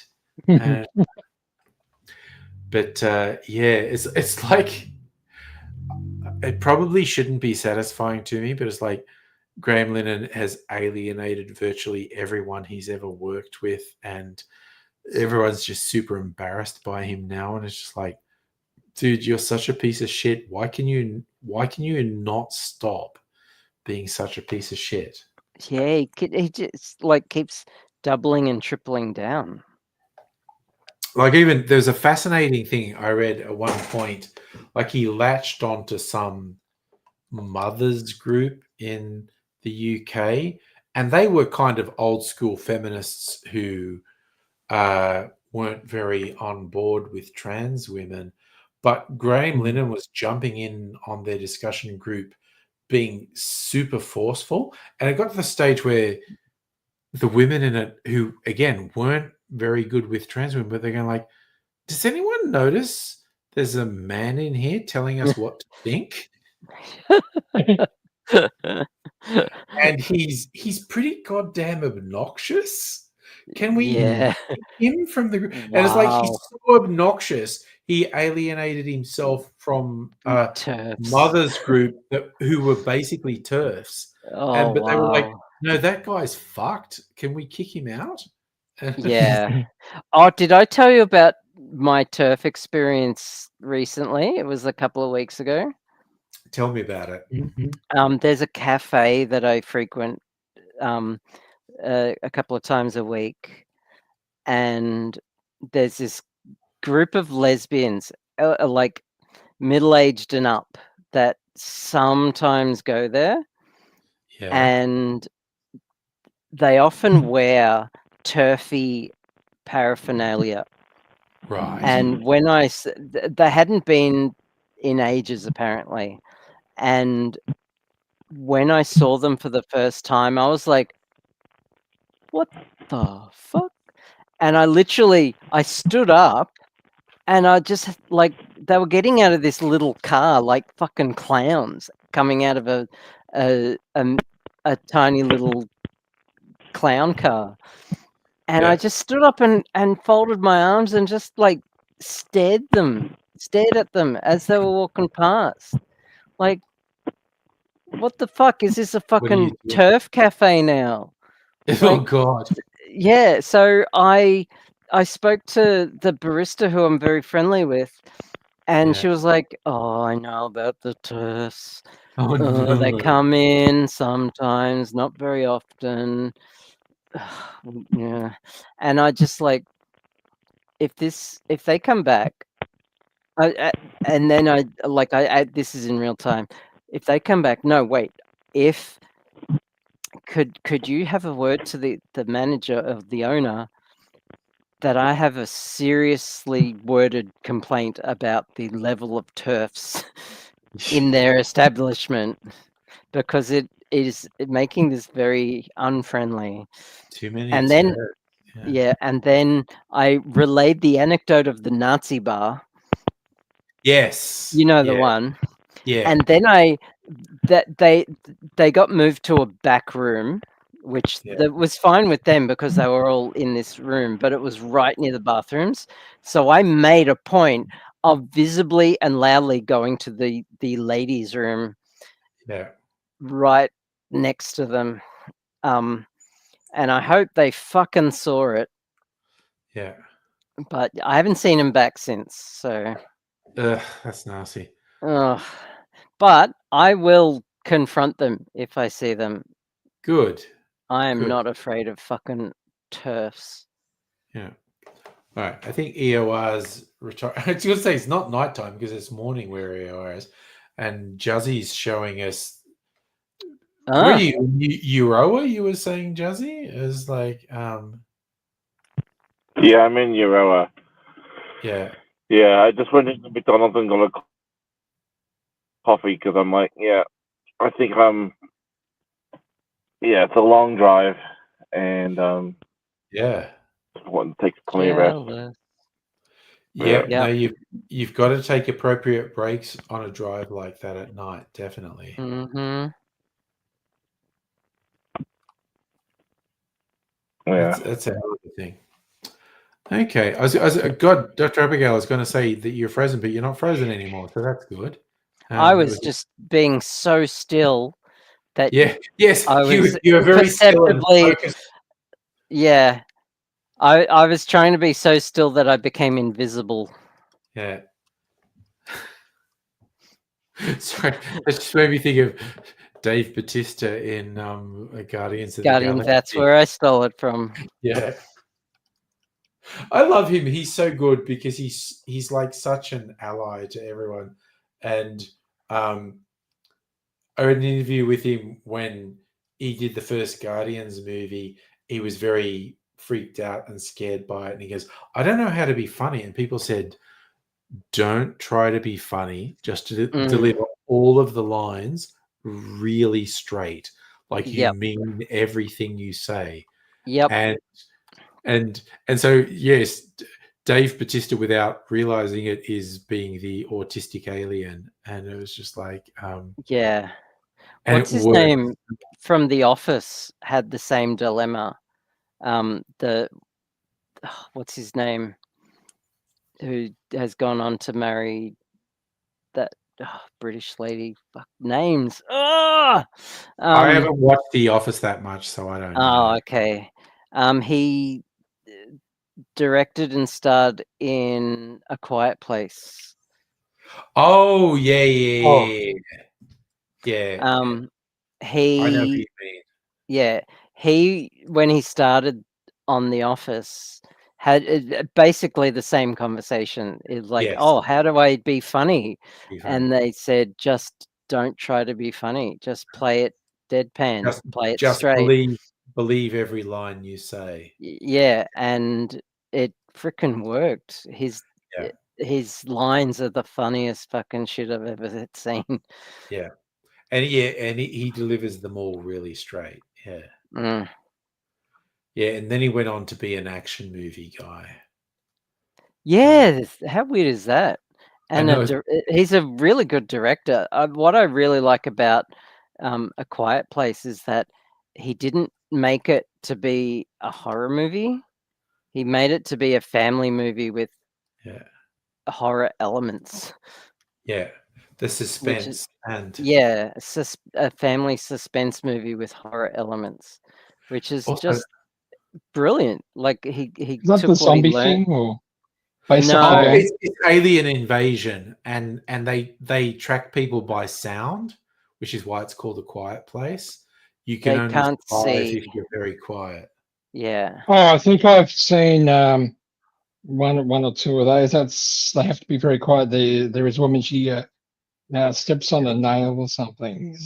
Yeah. In one of the movies. Is that it? Yeah. They're not bad. It's like a family trying to survive. Yeah. The opening of the first movie is just brutal. Yeah. One of the I think I've only seen the first one. It starts actually again, like a lot of things they did, they ended up doing a prequel movie. Yeah. I quite liked Day One. I haven't seen it. I reckon it's worth watching. Okay. Lupita Nyong'o is the main character in it, but Sure. it's showing you the actual moment the aliens invade, whereas A Quiet okay. Place Okay. is sometime after the aliens invaded. I reckon an alien who tracks by sound like that and is so sensitive to sound, like there must be like way easier ways to disrupt their hearing. I always thought, like, you know what you do? You go to one of your sports stadiums and play loud music over the speakers. Or just and- one of those like less than lethal sound cannons Yeah, that the cops have. yeah, You know? yeah. I think they glossed over all the ways you could have fought back. Yeah, and particularly because, yeah, one of the ones I was watching bits of recently. Tuned in Foxtel, World War Z. There's Jazzy. How you doing, mate? Are you taking like a rest break now? You're on. Yeah, pretty much. I'm just resting. Yeah, that you should definitely do that. Doing the overnight drive is a stressful thing. So you should be taking the breaks whenever you feel like you need to take the breaks. Yeah, for sure. Yeah. Have you ever done a long drive at night? Yeah, Yes. I've like driven Yeah. between Sydney and Melbourne. I've driven between Melbourne and Dubbo. I've done Melbourne to Canberra with AIDSy. The story I've told a few times, it was a hoot. AIDSy getting chemo for rheumatoid arthritis made him very sensitive to certain smells. I didn't know. I made these road snacks. They were these wraps with very garlicky stuff in them. And we were driving to Canberra in the middle of winter, so it was fucking freezing outside the car. And I was eating these things that were very garlicky. And then I burped, and Daisy was like, "Oh, I'm going to vomit. This is terrible." And so we had to put the windows down. And it was so cold outside, but he was so sensitive to smells. When I did gross garlic burps, he was like, "I'm going to die. I'm going to throw up." Did he in fact throw up? No, he stuck his head out when I was driving down the Hume Highway at 100 kilometers an hour in the middle of winter. But he had his head out the window. And Like I a felt like so a bad. like a dog. I didn't know he was that susceptible to bad. Yeah. I was just doing a blokey thing and burping, and I almost killed him. It's just so funny. Oh no. I did Poor feel bad AIDSy. in retrospect, but I was just like, oh dear. Sounds so autistic. I've only had to drive I- with my head out the window once, and I was driving over the Horny Brook, I think it's called, the highway, the bridge that goes from Sam, whatever it's called, over to Clontarf, directly Peninsula, and I had a van. This fucking pelican shut on my window, and it covered the whole windscreen. You couldn't see. Oh my So I'm god! driving- Hit with a mountain of pelican shit. Yeah, so I had to wind down. I'm glad the driver's window was up at the time, but I had to wind that down, and I'm driving with my head out the window. Yeah. And then I stop it, and then as soon as I drop off, as soon as I go up, I pull into this petrol station, and I'm like, this fella runs out the petrol station and says, "Don't you dare use that thing to clean that." Like, I What hear the what's fuck are you happening. You supposed to use? Oh, my God. Oh, that's wild. The pelican, it covered the window. It was shit. It was incredible. Oh god. Okay, there was a low point of my weekend away last weekend with Mrs. Angry, going to a like scenic lookout out on the Bellarine Peninsula, and we didn't realize we drove past. It was a sewage treatment plant, Mm. and the wind was in such direction that the smell of death was just being blown straight at us. And like, Oh oh, what the no! fuck is that? That's terrible. And then just like the smell was bad enough, but then I breathed in with my mouth open, so it just hit all the taste receptors on my tongue. Oh! Whoa, now there's death in my mouth. What the fuck? And it's like, we have to leave here. It's like this beautiful coastal scenic spot, but the wind was in the wrong direction. We must and be just- gone from this place, for it is Oh, cursed. it was the fucking worst. It was so bad. Yike! It was just this We're not- random, horrible sewage smell. When I do long strong stride, I'm drunk. Ah! That noise was the response to you And- being and- DJ remixed against Earthworm. Really, I Ah! I swear to God, every time that happens, it trips me out because legit every syllable's being repeated. It's like someone scratch mixing you. It is so weird. It's so funny. Oh my God. put the Oh, the- it's still doing it. the- It's so wild. Oh. That is. it's- I don't think that's ever happened with anyone on the stream before. It's extremely weird. Yeah, I've never heard this before. That's a hell of a thing. thing. Yes, Safa's comment there is a good. That's what it sounds like. Yeah, do not like. Sorry. You. I turn off the echo if I know. It's not doing it so much now, but it's quite surreal that every now and then it does it. This is And so I my swear, it's like every syllable gets repeated. It's Yeah. so weird. It's the time I can hear it. Well, when I drove Ludwig State, long distance, I imagine at night time. But I got a funny story when I drove when I moved back down from Rocky to Sydney, and it was like middle of the night. It's past midnight. It's late at night, and it stopped at the outside door. I got we got Caltex, you got McDonald's and everything. yeah. And there's two places open. You got McDonald's and there's area sort of both next to it.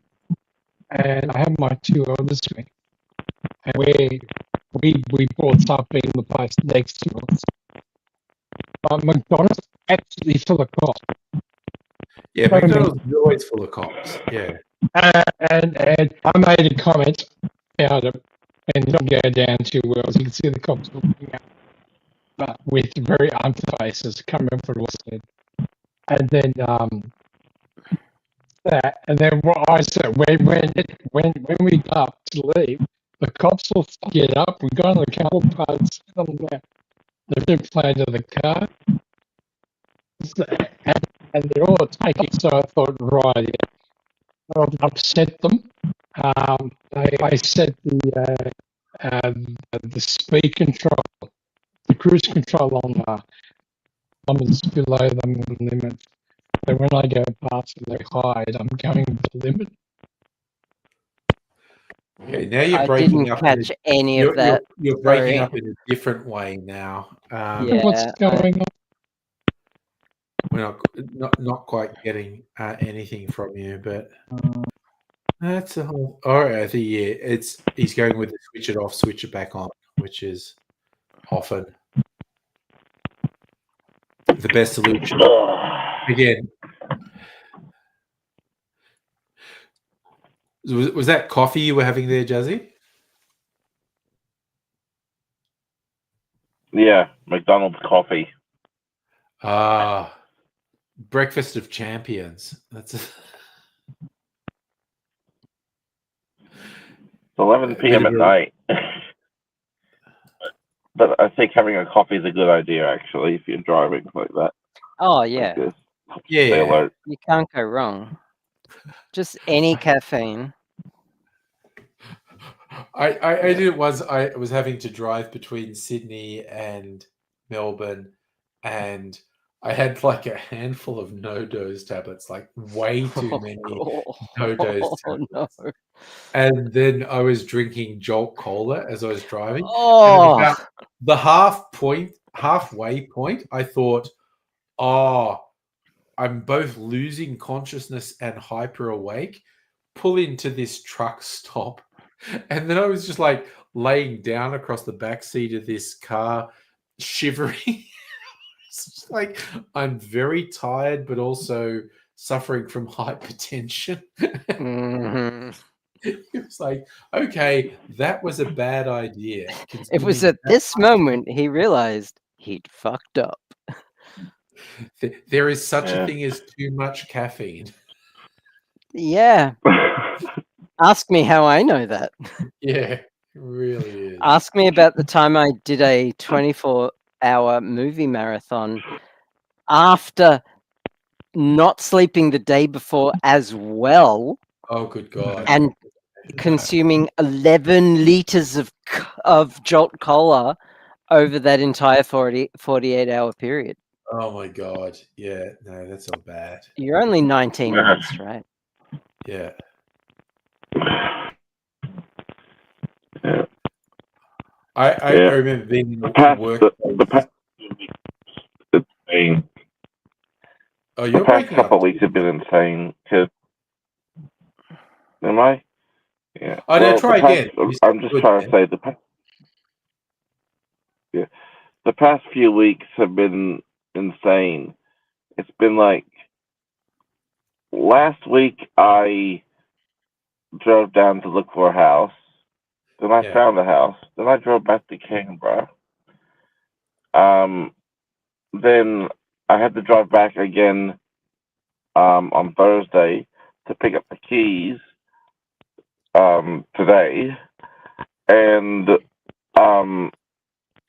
the thing is, like, the reason I drove down straight away was because I've got things to do. Like, I've got to do some, like, I had to do some measurements of the house to make sure that all my stuff can fit in there. And if I have to get rid of anything, I want to know now so that I can get moving on that. Thankfully, it appears that I think everything will fit. But, Oh, good. you know, so I have to do that. Now I'm going back to Canberra. Then next Friday, 6 a.m. flight back to Melbourne for something unrelated to my move, medical appointments. And then I'm flying back up to Canberra Wednesday week. And then I think there's about a week of packing. And then it's moving day. Yeah. Yeah, I mean, that's at least what it looks like tentatively right now. I mean, I might even see if I could actually extend it out just a little bit longer because it's just a lot to do. And, you know, I have had to drive. I've been doing so much driving. If I also have to go deal with packing, you know, maybe I need a week off. Yeah, that seems pretty reasonable, honestly. Where is Yeah. Strictly Sega? Perth. Why? No, but where is he? Why isn't he on the stream? Oh, I don't know. He might be off making because we're now at the extreme time difference with him, like 3 hours. Yeah. or- Oh, yeah. Mm. He's probably making sweet, sweet love to his wife. I know he's always boasting she's off having a shower and he's going in to scrub her back or something. If I was married to her, I would be boasting too. Let's be fair. Definitely. Mhm. Oh, look, he's there. You know me, I'm Strictly Sega. He's come back. We've called. You we've have a called him- son? Wow, your things read alone. What? The things read alone. Since when? Probably for a while now. I mean, I guess, but I mean, long enough for your son to use a phone at the very least. Yes. And And And 2 daughters. Oh, they're multiplying. what? Okay. Hmm. Damn. Okay, I had no idea. things You've you did. never mentioned this. He actually has. He's talked about going to the movies When? and stuff. He has. Oh, I don't remember. Therefore, it hasn't happened. And yes, strictly saying you should join. Yeah, absolutely. If I'll you repost can. the link. If you're off the phone with your offspring, your Yeah. crotch goblin. Ankle biters. I love ankle biters. Hey, I have 2 kids too, so you know. Yeah. Yep. I had 4. I talk about Will all the time, and You do. and so a lot of people know that I have at least one son, and then all of a sudden, like out of nowhere, I might mention my eldest son, and like it could go years and I don't mention him, and people are like their heads turn 360 degrees. You have another son? So yeah, yeah, I get it. Or they do the triple take. Yeah. I have 4. The 0. oldest lives. Right. I 4. The oldest lives with me, and she seems to know when to wake up. I'll be making a coffee or something, and all of a sudden she's up. The body wakes up. So There he is. Early. My Yeah, Oh, you Archie. got your Archie Rose cans. Nice. I think I literally still I was have saying, one or two I have cans 0. from a year ago. Okay. 0 kids. I have 0. That And you my know mom of. constantly gets asked about that. Am If I you have to getting answer feedback 0. or anything? Nope. Because I know it stresses you out, Doc. Oh, it's just a sensory overload thing. It's So my oldest daughter is autism. 22. 22. 22. Yep, she works in Queensland as in a suicide hotline. It is a very, No, okay. very stressful job, Yeah. and she is constantly asking me for money. And then I have a So that's how you know it's your kid. and then I've got a lovely daughter in year 10, and my boy is in year 7. Right. Quite a spectrum there. Yeah. Yeah, well, 2 kids from the one mum. That's my ex who lives. Yeah. She lives in Armidale, which is a suburb of Perth. That's why I moved over to Perth. We have an Oh, Armadale okay. too. Yes, we Yes. do. Yes. And there's an We have one Armadale in New South Wales. as well. Yeah. Oh my, hang on. Is that my? Yeah, okay. I thought my eye was in upside down. Oh, don't you hate that? Oh, it happens so often. I wake up in the morning and my eye's been rotated, and I look like you know, who's the actor from Young Frankenstein? I You just know the like guy from Young Frankenstein, Marty Feldman, I think his name is. yeah, Marty Feldman. Oh, yeah. He had the. That's a thyroid. Admit it, Charlie. It's you've been with your missus so hard that your eye is backwards. Your eye, you. Speaking of vomiting, you know how we're talking about vomiting before. I was in the other room. I could hear you talking about vomiting. I've vomited so hard that my eyes come out. Oh yeah, yeah. I've been I there. am so glad it didn't land in the toilet. No. Well, Oh my mine God. got caught by the optic nerve. You know, Yeah, there's yeah. there's a good like few centimeters of spare optic nerve. Yeah, can you push it that back in though? You can't push it back in because it would damage the eye, wouldn't it? You can. Oh, okay. The only thing stopping you is pain. So I just- when the doctor does it, they just anesthetize the area and then just Yeah. pop it back in. Pop it back in there. Yeah.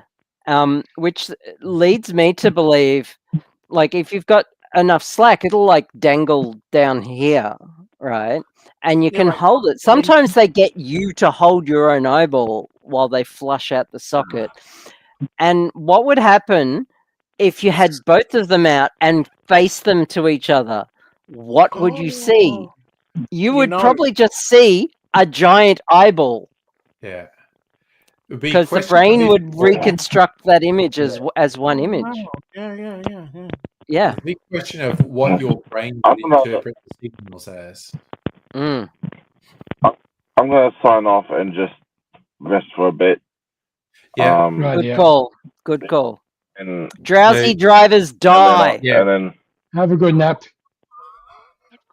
Have a good nap. All right. Go find a tree and release some stuff, and then have a nap. Yeah. You got to take care, Juzzy. It's a long drive.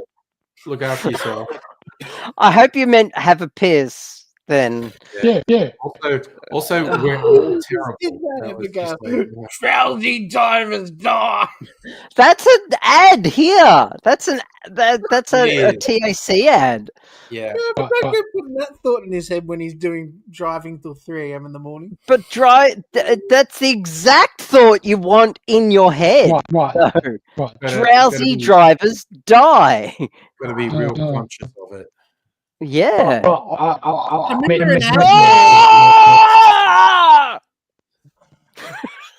I also love that Earth Wombie knows what it means when you scream like that. It means quick, turn it down. Yeah. It's that weird remix thing that's happening. Oh, it's brutal. It's very strange. I wish other autistic people could also agree with me how just jarring it is, because I'm really struggling with it. It's pretty unsettling. It is. Damn, it's a hell of a thing. Oh, the past couple of days there have been tradesmen. There have been tradies working on the sewage lines near my apartment. And when I say near my apartment, I mean literally an adjoining wall to my kitchen. Yeah. And Wednesday and Thursday, it was jackhammering. Oof. Oh, that's nasty. And they started at 8:46. Oh, holy shit. In the fucking morning.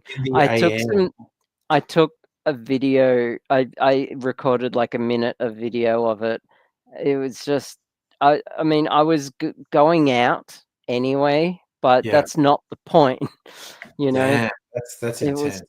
It was. Right. I'm having a loo break, so you'll keep going. Oh, I'm going. Oh.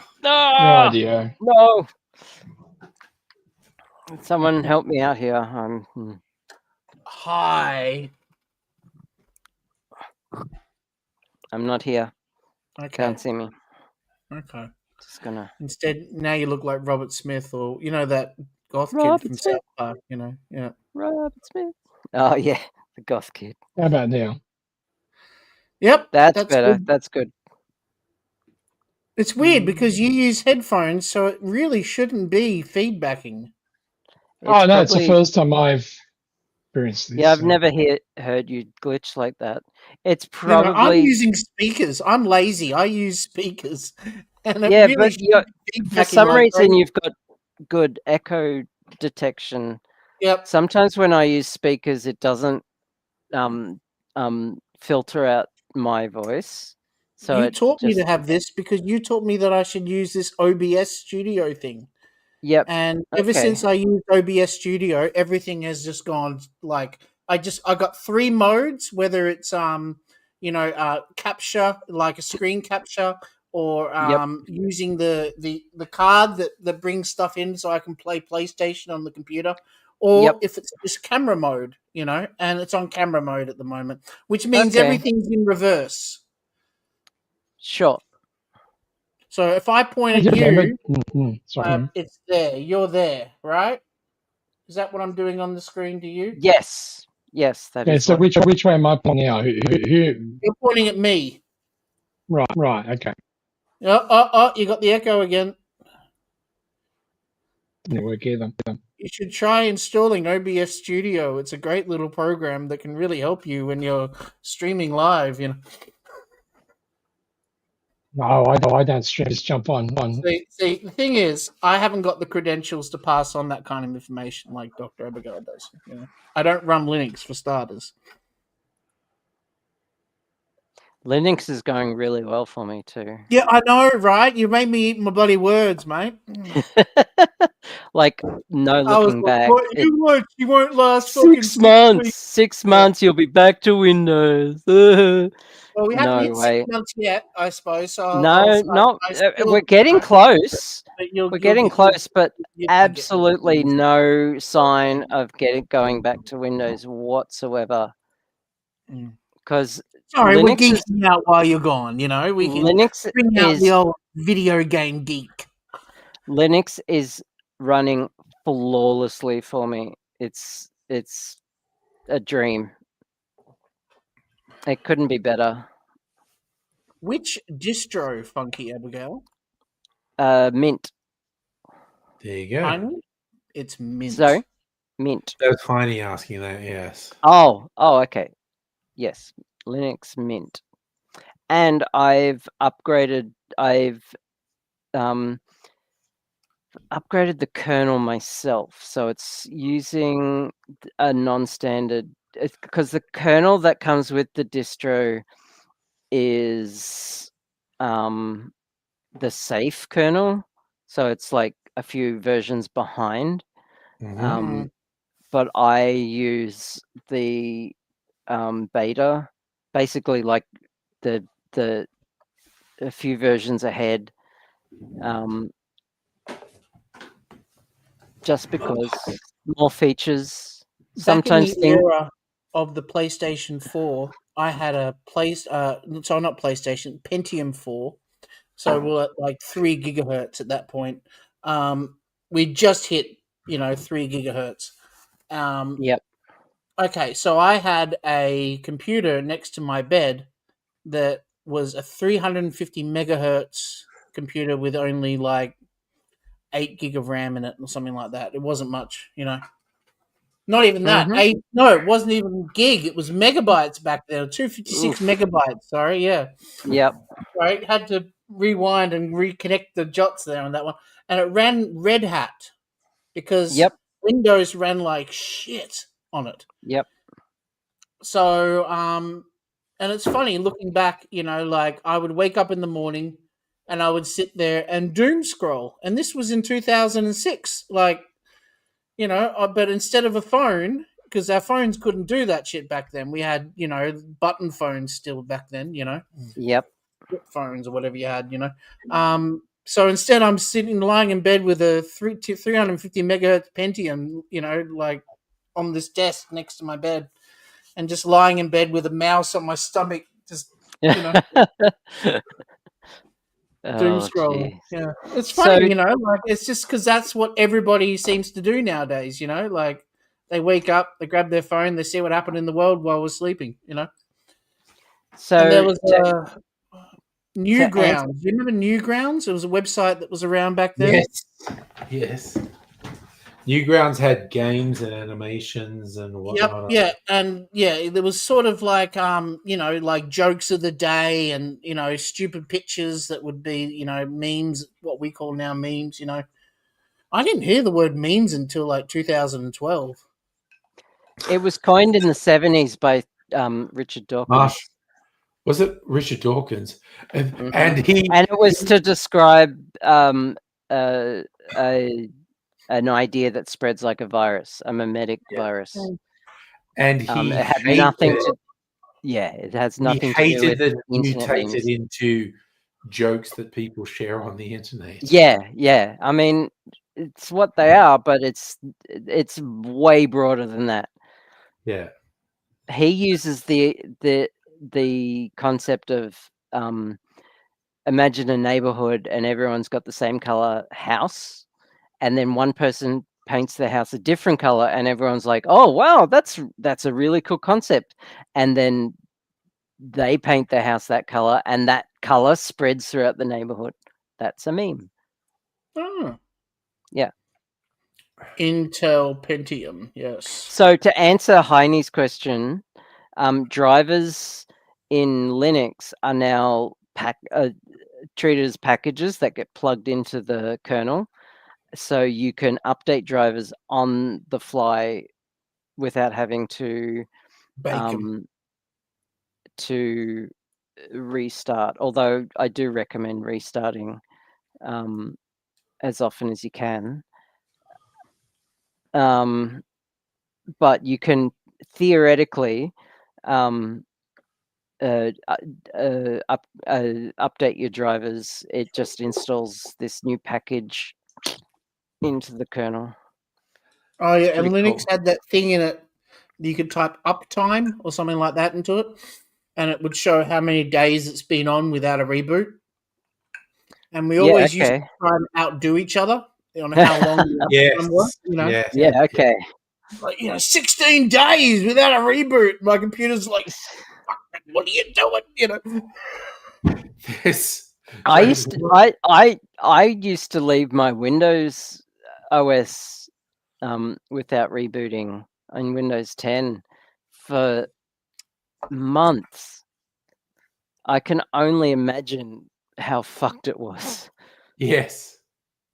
So it reminded me of two things. Whenever anyone talks about the kernel with computers, I think of the 90s movie Hackers, when all the hackers do an attack on the corporate system, and the sysadmin in there is, they're going after the kernel, and the woman in management going, "What kernel? Who's the kernel? What are you talking about?" So let's talk actors, right? Who was the guy who was the sysadmin? Oh, he's that guy. I don't know. No, it isn't. It isn't. It's sysadmin. Okay. The system admin was Penn Jillette from Penn and Teller. No, he was not. Yes, he was. What show was it? Hackers. We have the internet. Yep. Okay. He's the guy, not. Okay. Are you talking about the dude on the skateboard? You mean? Yeah. The one that, okay. Sorry, that was Fisher. Fisher. Yeah, he's that guy. No, he was Ben in Short Circuit. Exactly, he's that guy. I'd say a bit more than that. You're saying his name now, and Fisher I don't recognize it. Fisher Stevens. Yeah. Yep. So Fisher Stevens, and the woman was the wife in Goodfellas, Lorraine Bracco. Was it really? Was the businesswoman Lorraine Bracco? That's what I love about the movie. There's such a good cast. It's such a cheese fest full of this amazing cast. You know, it's a very early, if not first, role for Angelina Jolie and Johnny Lee Miller. Yeah. A very early role for both of them. And Matthew Lillard, Matthew Lillard went on to doing some great roles. Like Scooby-Doo. He was Shaggy. After Scream. Because that was... This would have been before. Hackers was 95 and Scream was 96. So yeah, it could have been filmed in reverse order, but that is true. Sometimes there's a delay between filming and release. Yeah, there was a lot of work that went into. Well, there was a lot of work that went into Scream, mind you, as well. Exactly. It was so much. Yeah, so much cast that like Johnny Lee Miller had just come off Train Spotting. Yes, that was his first Hollywood movie. He'd done the British movies. Yeah, and was like, "Oh, all right, I'm going to do an American accent now." Yeah. Android phones have that too. You mean Linux? Yeah, the driver thing, because they're based on Linux, so of course they do. They run Linux. Android is Linux. Yeah, like the DOI. But yeah, I love it. I have a really head off. So each day this week, we've got this thing going on. See you later, DJ Earth Wombi. Yeah.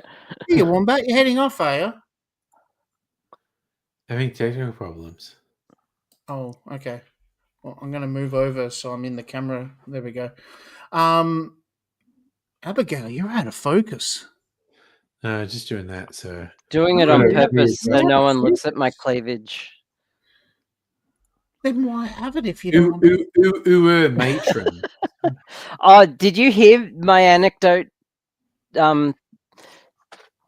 Charlie? Did you hear my anecdote from today that I said earlier, Charlie? Angry mentioned hiccuping, and so it was warm here today, so I wore this singlet top. It's quite nice, actually. It's a really nice top, and it's very tight, like a toiga. It's awesome. Anyway, I mean the fact that like it's a bit showy is a feature, not a bug. It is. That's what it's for. Anyway, so I decided to wear it because it was hot and a bit humid, so I didn't want to be uncomfortable. Anyway, it just so happened that today, lots of the because I go to an art studio Thursdays and Fridays and paint, and it just so happened that today lots of the male artists and some of the male staff members really wanted to have conversations with me today. Yeah. Hell of a thing. You're like Superman, eyes up here, you know. Yeah. It was funny how that worked. Yeah. So I don't think I'll be wearing this to the studio again. Live and learn.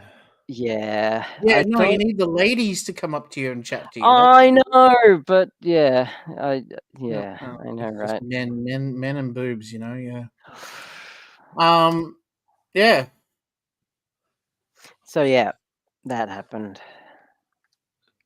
So I was just thinking of Beastie Boys. Hey, ladies.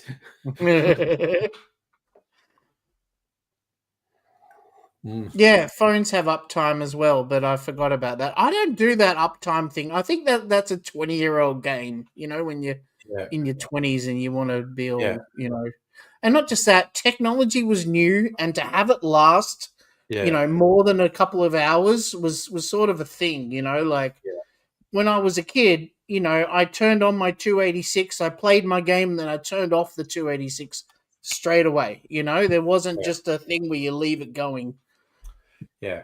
It's the other thing all this conversation made me think of was an old Cory Doctorow short story, like probably a 20 years old short story called When Sysadmins Ruled the Earth. And you love that story, yeah.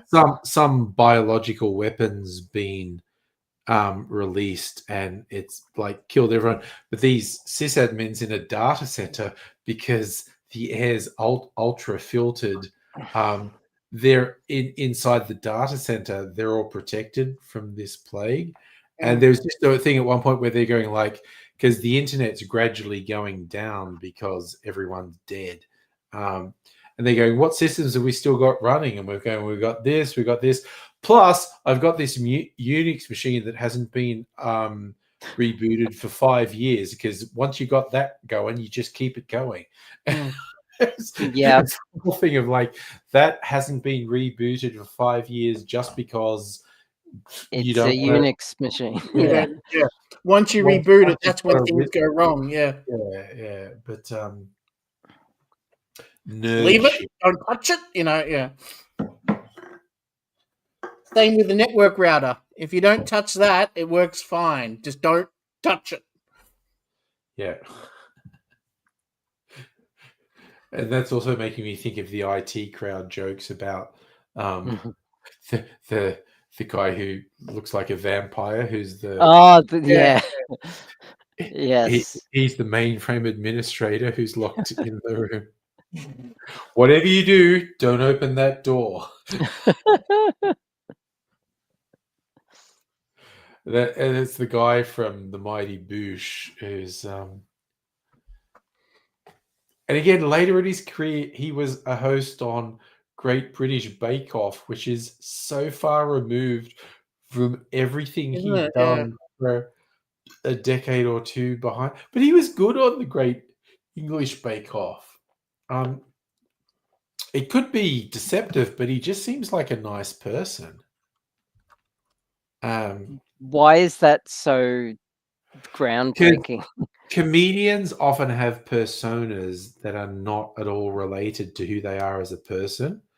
And sometimes when their persona is nice guy, everyman, supportive, sometimes they're shitheads.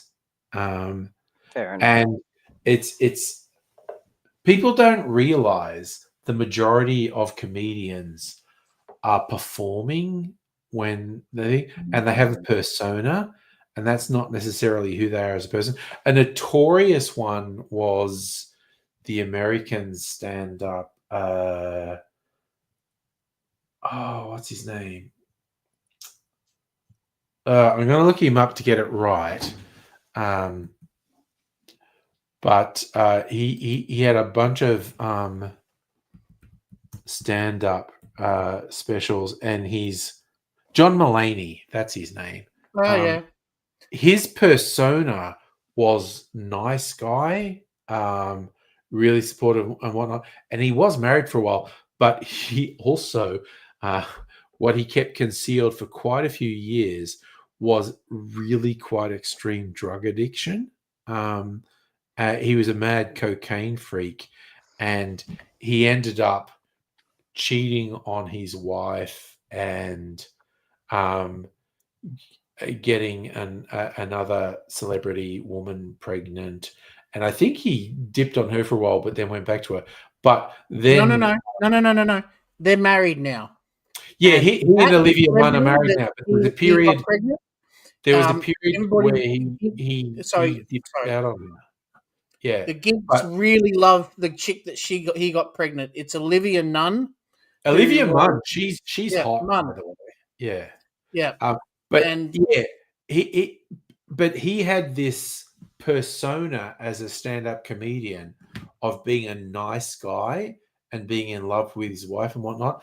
And so when he was like, he turned out to be a flawed, if not actively awful human, people were like, what?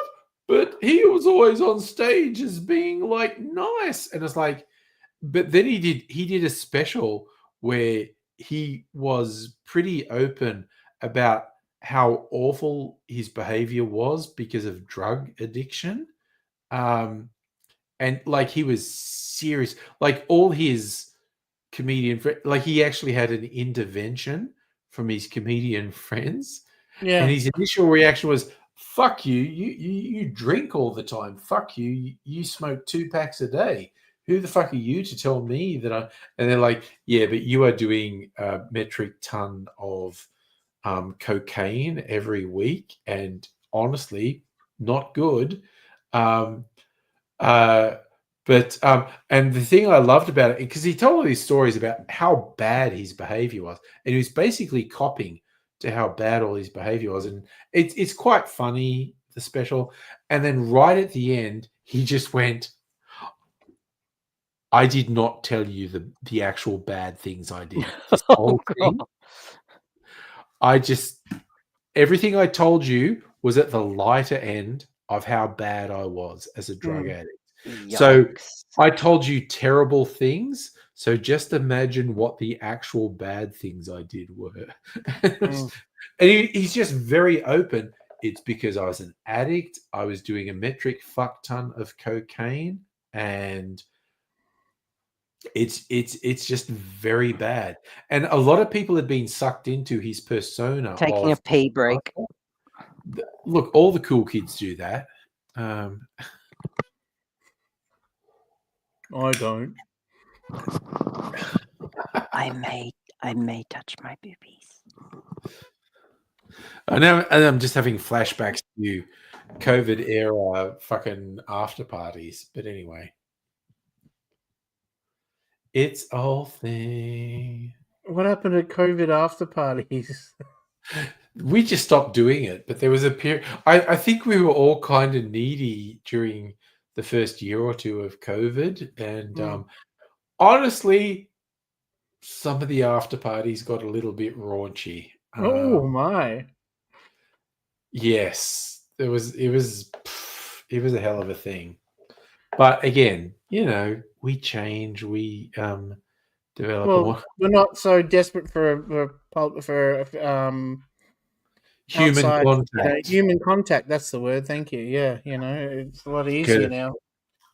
Yeah, but 2020 and 2021 were fucked Also, up. we adapted. We got used to not having human contact as well, more often as well.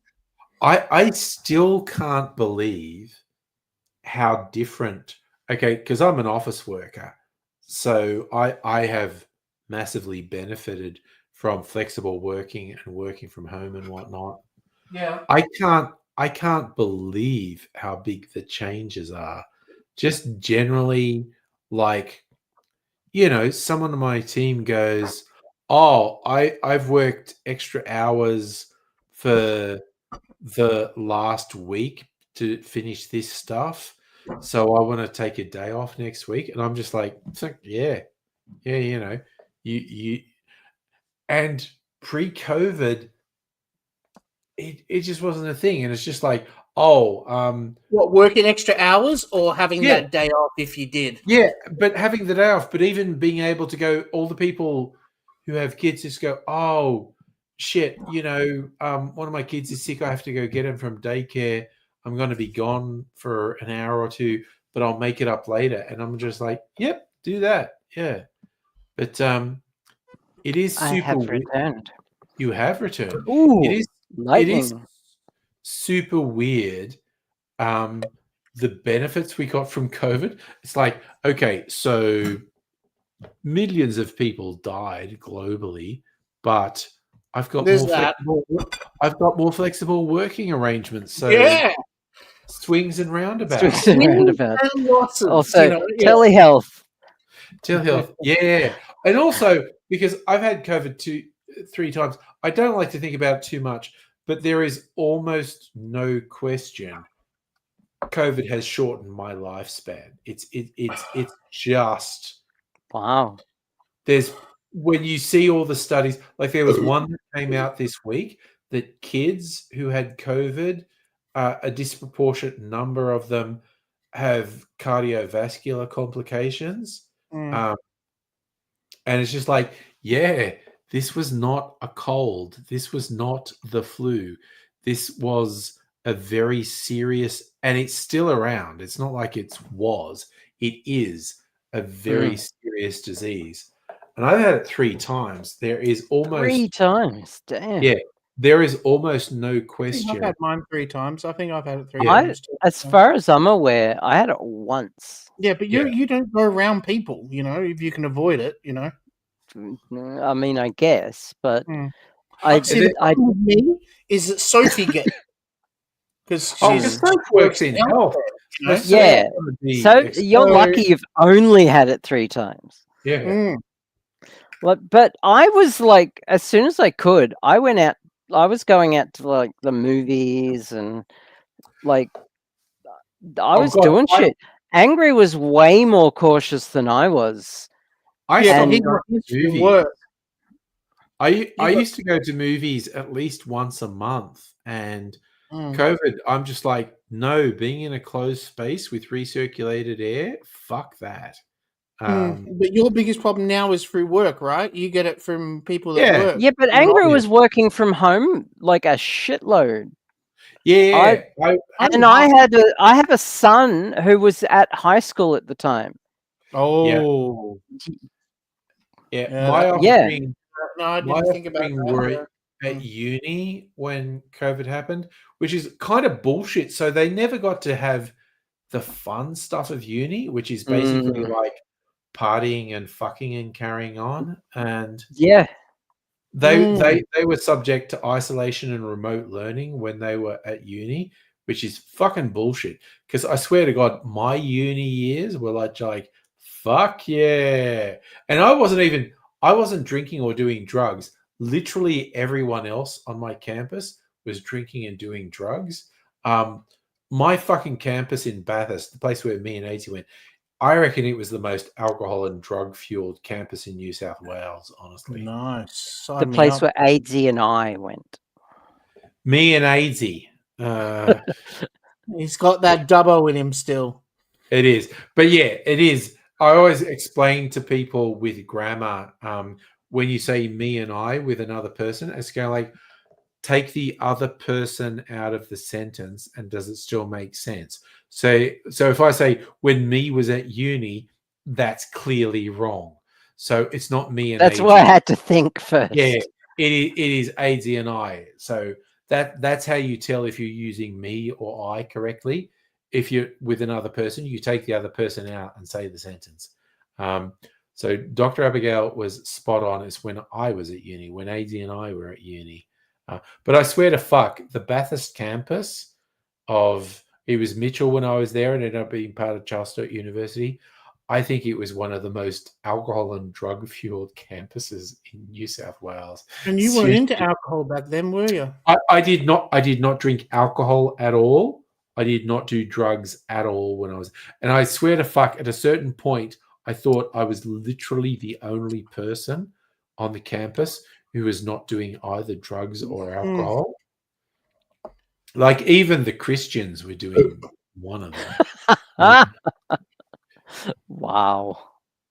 My first time at uni, the fucking Christians, they were just so straight edge. It was the Christian group ridiculous. was called.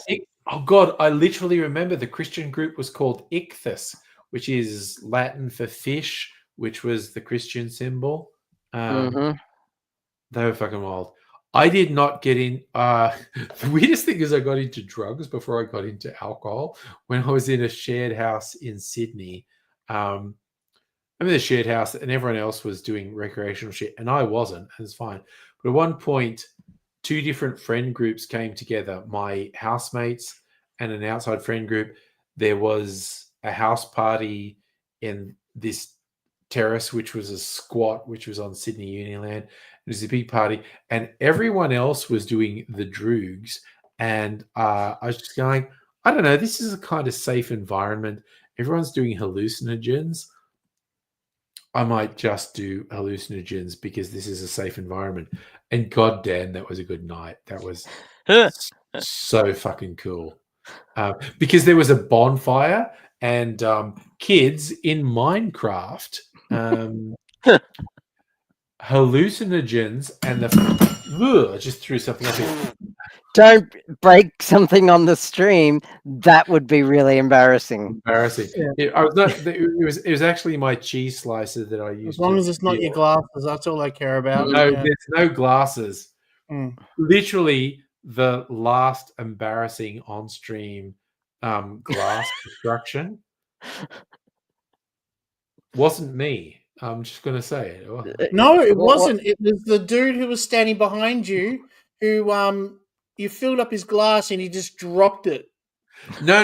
Okay, that was some of Mrs. That was Angry your Glad's son's friend that came over and you made him cocktails. He didn't break the glass. He all of it, you know.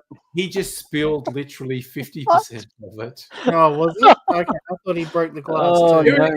The last person who broke one of my good glasses was Nettie, and that was like 4 years ago. That was more than 4 years ago, I think. I don't know. It was. I think it was like 6 years ago. COVID, it was before COVID. You think it was before COVID? I thought it was in one of the breaks in COVID. No, it was 2019. Again, COVID has absolutely destroyed my ability to remember when things happened. It was, it was literally 2019. We are about to come on 6-year anniversaries of, COVID being declared a pandemic, lockdowns happen. Like, I'm going to get these Facebook memories and I'll just go, motherfucker, that happened 6 years ago. Holy shit. Mm-hmm. My sense of time is fucked because I literally go, when did that happen? Was that pre-COVID? And I feel like it was 2 or 3 years ago. Then I go, no, it was pre-COVID. Oh, so it's somewhere between 6 and 10 years ago. Holy shit. Oh my God. Yeah. It's just fucked. But Yeah, it's a hell of a thing. But yeah, I continually am amazed by like, oh yeah, my workplace is very good with flexible working. So yeah, when someone on my team goes like, oh, I did X, so I need to take this out, or it's like, oh, I'm working with oh God, daycare just said my kid's throwing up. I have to go get them. And I'm like, yeah, go get them. And they're like, okay, so I'm not going to come into the office on the days we normally come into the office because I've got 2 sick kids. And I go, yes, please do not bring your vomiting virus into the office. That would be good if you didn't come into the office. And whenever we're much more conscious about spreading sickness, even if it's just the flu now. which we never were pre-COVID. No. Yeah.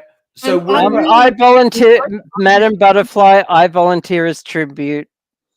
I got to start getting ready for work. Me, I volunteer as tribute. She always teases us with that shit, eh? She never delivers. She just teases us. But again, she really enjoys doing it. Pixar, it didn't happen. Yeah. No, God, seriously, if you start saying to Madam Butterfly pics, it's Discord, angry Discord, Hit me up on Discord, Madam Butterfly. I will reciprocate. I legit don't remember if start Madam a group Butterfly's chat on the Discord. Okay, you know what I'm gonna do? We do have an after party tits. channel. You're gonna post pictures of your tits, angry. Oh God. Noobs. Sorry. Mips.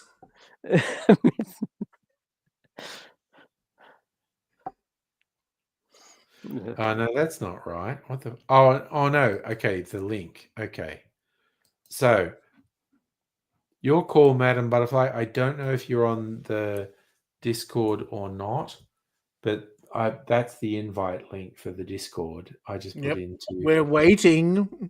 Well, we're waiting. Oh God, you're being the guy from fucking Caddyshack. Yeah. Caddyshack. What? Oh God, I haven't seen that movie in years. He was most famous. He was in Mary Tyler Moore. Oh, was he? Okay. Yeah, that was his rise to fame. He was in Mary Tyler Moore for years. Caddyshack cast. Ted Knight. That's him, Ted Knight. He was so big in the 70s. Yeah. Oh yeah, he is very 70s. Yeah, Mary Tyler Moore show. Yeah. Yeah. I remember seeing the Mary Tyler Moore show when he was in Batman, The Adventures of Batman, the old 60s Batman. Oh God, he was in heaps of, and I'm trying to think. Jeez, he died at 62, angry. Ooh, that's a bit young. See, that's the sort of stuff that freaks me out whenever I hear about. Right, but keep in mind that was in 1986. Yeah, whenever I hear about celebrity deaths and they're younger than me or not much older than me, that was the one that hit me. Was Grant Imahara? From Mythbusters. Oh yeah. So did he have cancer? Oh, fuck me, that fucking freaked me out. Like he was 42 years old or something. Yeah. Hang on, Grant Imahara. Yeah, that messed me up. Yeah. But, I fucking grew up watching 50 like years old. Mythbusters and all his other work. Yeah. Yeah. And he loved life so much. He was so creative and so passionate, and so patient,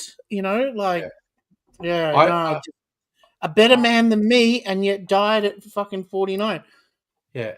But I haven't done a count recently, but I think there are at least a dozen people who appear in my YouTube videos who are dead. Yeah, it's the angry curse, mate. Yeah. And they range from probably the most unsettling one was the young fellow who was only in his 20s. Was cancer got him, but it's a spectrum from accidents to health 20s. to. Sorry, 20s. Yeah. It was cancer. I remember when you watch Hank Green. Yeah. Yeah, when he got cancer. Yeah. That was a that was, being someone that I watched every, like once a week and stuff like that. Yes. And then seeing him go through that, because he let you in on everything, Yeah. It was funny. Okay, I'm also going because he recovered from it, but his hair came back curly. Yeah. That was funny.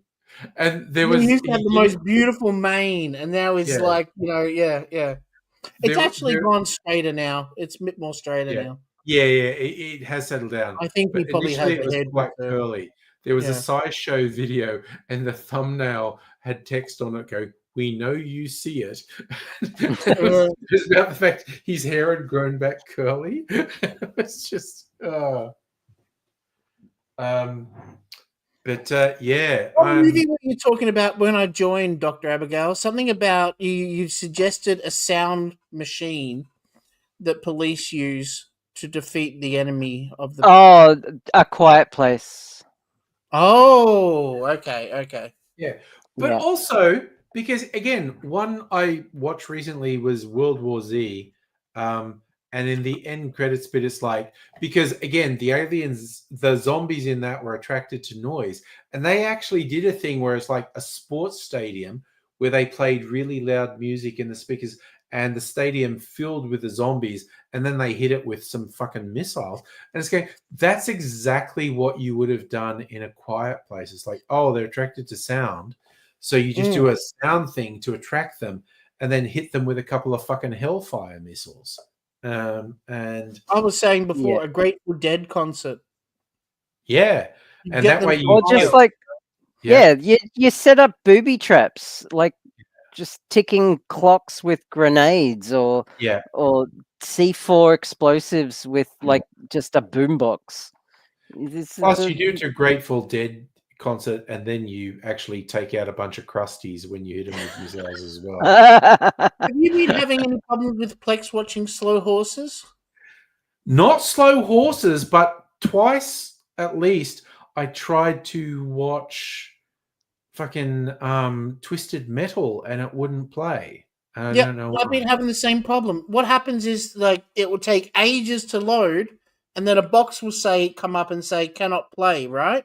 Yeah. And then when you press play again, bang, straight away. And it's like, it sounds like a codec problem. Sounds like a codec problem. I just installed a NAS system into my computer, which runs on a USB, and I think it's taking too long to spin up the disks on the NAS.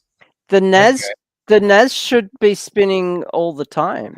Have you got side of the mouse right now? Have you got proper server drives in the NAS? No. Or do you? I got all my hard drives are green. Then that'll be why. If you proper server drives are designed to be always spinning, and they will literally last longer if they are always spinning. I don't know. Yeah, I've got this thing over my head where I'm aware that one of the hard drives are going to die one of these days. But have you got them set up in RAID configuration? RAID? God no. Then you use up space doubling them up and stuff like that. This is why. Okay, if you use RAID 5, then you don't have to worry. You just, when one of them fails, just put a new one in. Well, that's why it's redundancy. Yeah, so then you got to have 2 copies of the same thing, right? It manages itself. It manages itself. You don't need to worry about a thing. You just have to have extra my space by doubling the hard drives, right? By putting everything on 2 hard drives. Yeah, I mean, essentially, or I think it's RAID 5. It's not double the space. It uses a hash to what's it called? It's it uses a I've got to look this up. Hang on. it's allow me to provide my retort just before you start. Yep. Okay. it's retort is all of this shit is stuff that I've got on Blu-ray.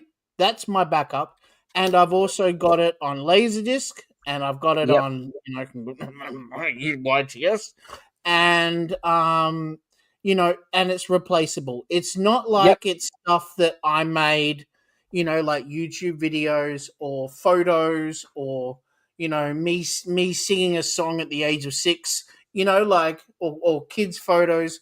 It's not stuff that can't be, got again. That's the way I deal with it. I'm aware that it's going to happen one of these days. Okay, so before. Okay, so hear me out on this. I was right. It's RAID level 5. Basically, what it does, imagine you have 3 drives. Ideally, you would have 4 or 5, but imagine you need at least 3 at the very least, and it splits up the data in chunks, and you'll have like 2 blocks and a. Am I still here? Oh no, you are audio, fucking audio frozen. you are. Video's kind of frozen. You are doing Pac-Man symbols. Okay, no, you're back though. Okay. You're back. Okay, so you have 1 block will consist of roll on it, Penny. 1 stripe is 2 blocks and a parity block. Okay. Could I, after this chat, and maybe on the weekend, can I get you to jump on? You can take over my computer and show me how it's done. Can I just let you just jump on and take over my computer via Google Chrome?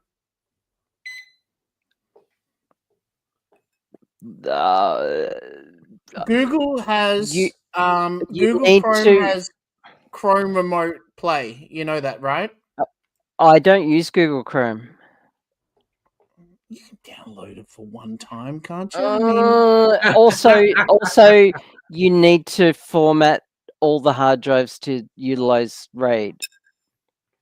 You have to have it set up at the start. Okay, well that ain't. I feel like you just have to have RAID too. No, look. Yeah. Here's the thing. Anyway, hit play again. That's the short version. Anyway, the advantage of RAID 5 is that if one hard drive fails, you've got a parity block to reconstruct the data. What you're thinking of is called RAID level 1, where it uses 2 drives and it literally mirrors the data. It's called mirroring. So if one drive fails, you have a backup. It's literally just a backup. With RAID level 5, it doesn't mirror it 1 for 1. Okay. It just has a parity bit. So it doesn't. It's not completely space efficient. You are losing some of that space. Depending on how many drives you've got, the more drives, the better. There are, of course, disadvantages. Madam Butterfly's comment right there. I see right now I'm going to need a bigger bra size. Yeah, that is like, I'm only male, red-blooded male. Okay, so if I was to add another hard drive as RAID 5, could I make it parity the other 5 disk drives in case they go? Or do they all have to be in RAID as well? I have no idea. I think you just need RAID and RAID 2, then you've got all the action you need. What?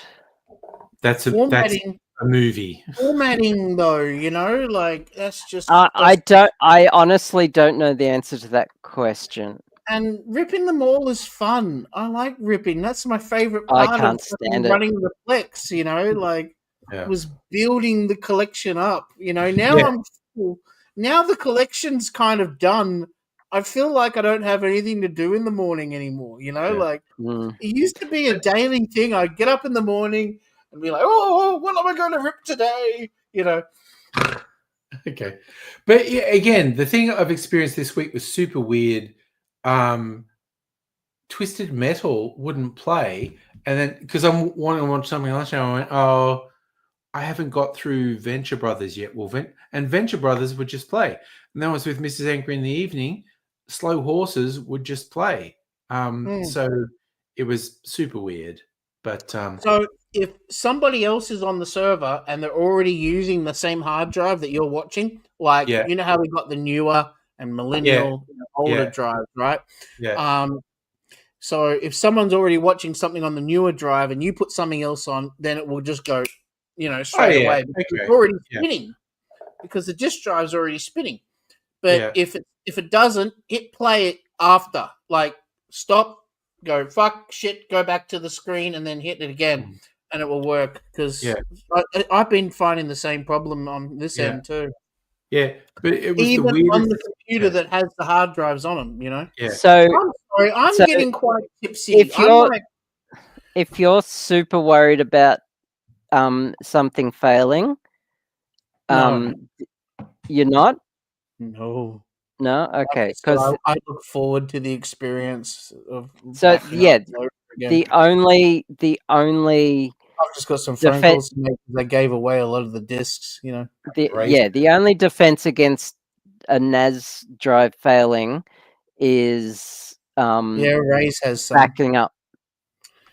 Yeah, next time up your data. I will do it right. Next time I will call Dr. Abigail and I have wanted to set up my own NAS for so long, and I can just never afford it. I just quickly look. I got the NAS was donated to me. Yeah, one of my users on Plex, and then I had to buy the hard drives, and that cost nearly $1,000. Yeah. But luckily, I had donations from lovely people that helped out.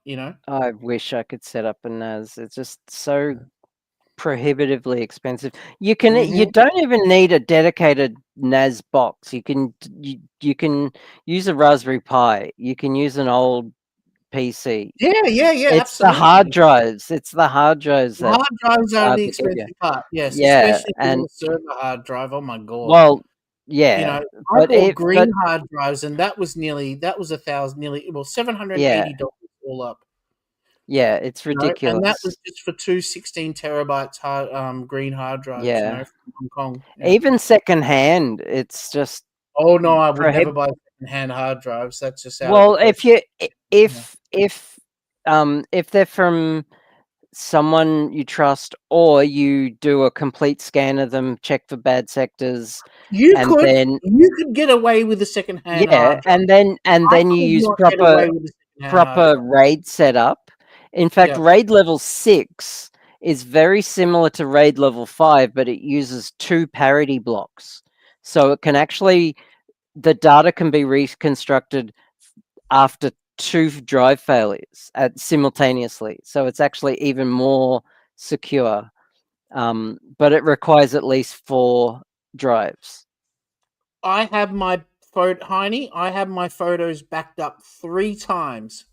Once on one hard drive, one on a portable hard drive that I can grab when I'm running out of the house, and one on the cloud. So have you heard of the 1, 2, 3 mentality of backups? You back up your data on 3 times on 2 different media. One is offsite, and that's what I did. I didn't even know that rule, and that's exactly what I did. Yep, and that'll ensure that your data is secure. Yep. So I have all my photos, just my photos, no videos, on Google Photos. Mm-hmm. And I have them on a portable disk drive that sits over there near my PlayStation, and it's just a little portable Seagate 500 gigabyte hard drive. And that has all the photos and the videos on it, and I also update it when I update my computer. I would never ever call cloud storage a backup.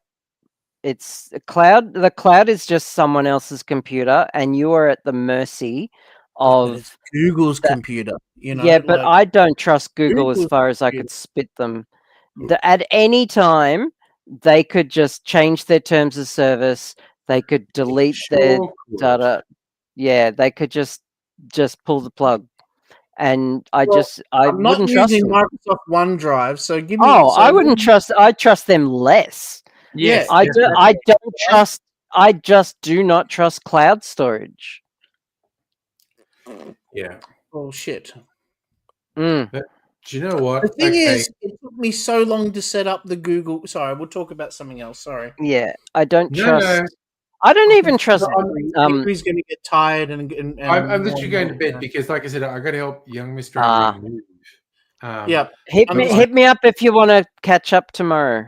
I will. I will. I'll Tell Sophie that. Oh, we'll do a I late will- night chat. tell just me and Soph. Just low key. Soz Maybe that guy just hanging off camera like. I just like peer into the background of the shot, and in the cupboard between the slats, you just see eyeball. Eyeball. That's the great thing about it. I can spy with just one eye, you know. All right, You should get a fake eye that has a little camera in it. Oh, dude, I've heard so many people say you should get a fake eye that does this and does that. Do you know they cost $5,000 just for a standard eye? Oh, you're sitting on a $1,000 NAS. Come on, for this fucking thing, you know, like build it yourself. You got to be like Charles. myself or a NAS. You got to be like Charles Dance's character in the Last Action Hero. I gotta go. I got to go Good too. night. So you'll take care. I don't have to go, but I'm going to go. Cool. Probably streaming Saturday night, so we'll see what happens. So you'll take care. Hello, person in the shadow. See you another Dr. time. Abigail's house. Oh, that's Will. Yeah. Yep. Hi, Will. You are totally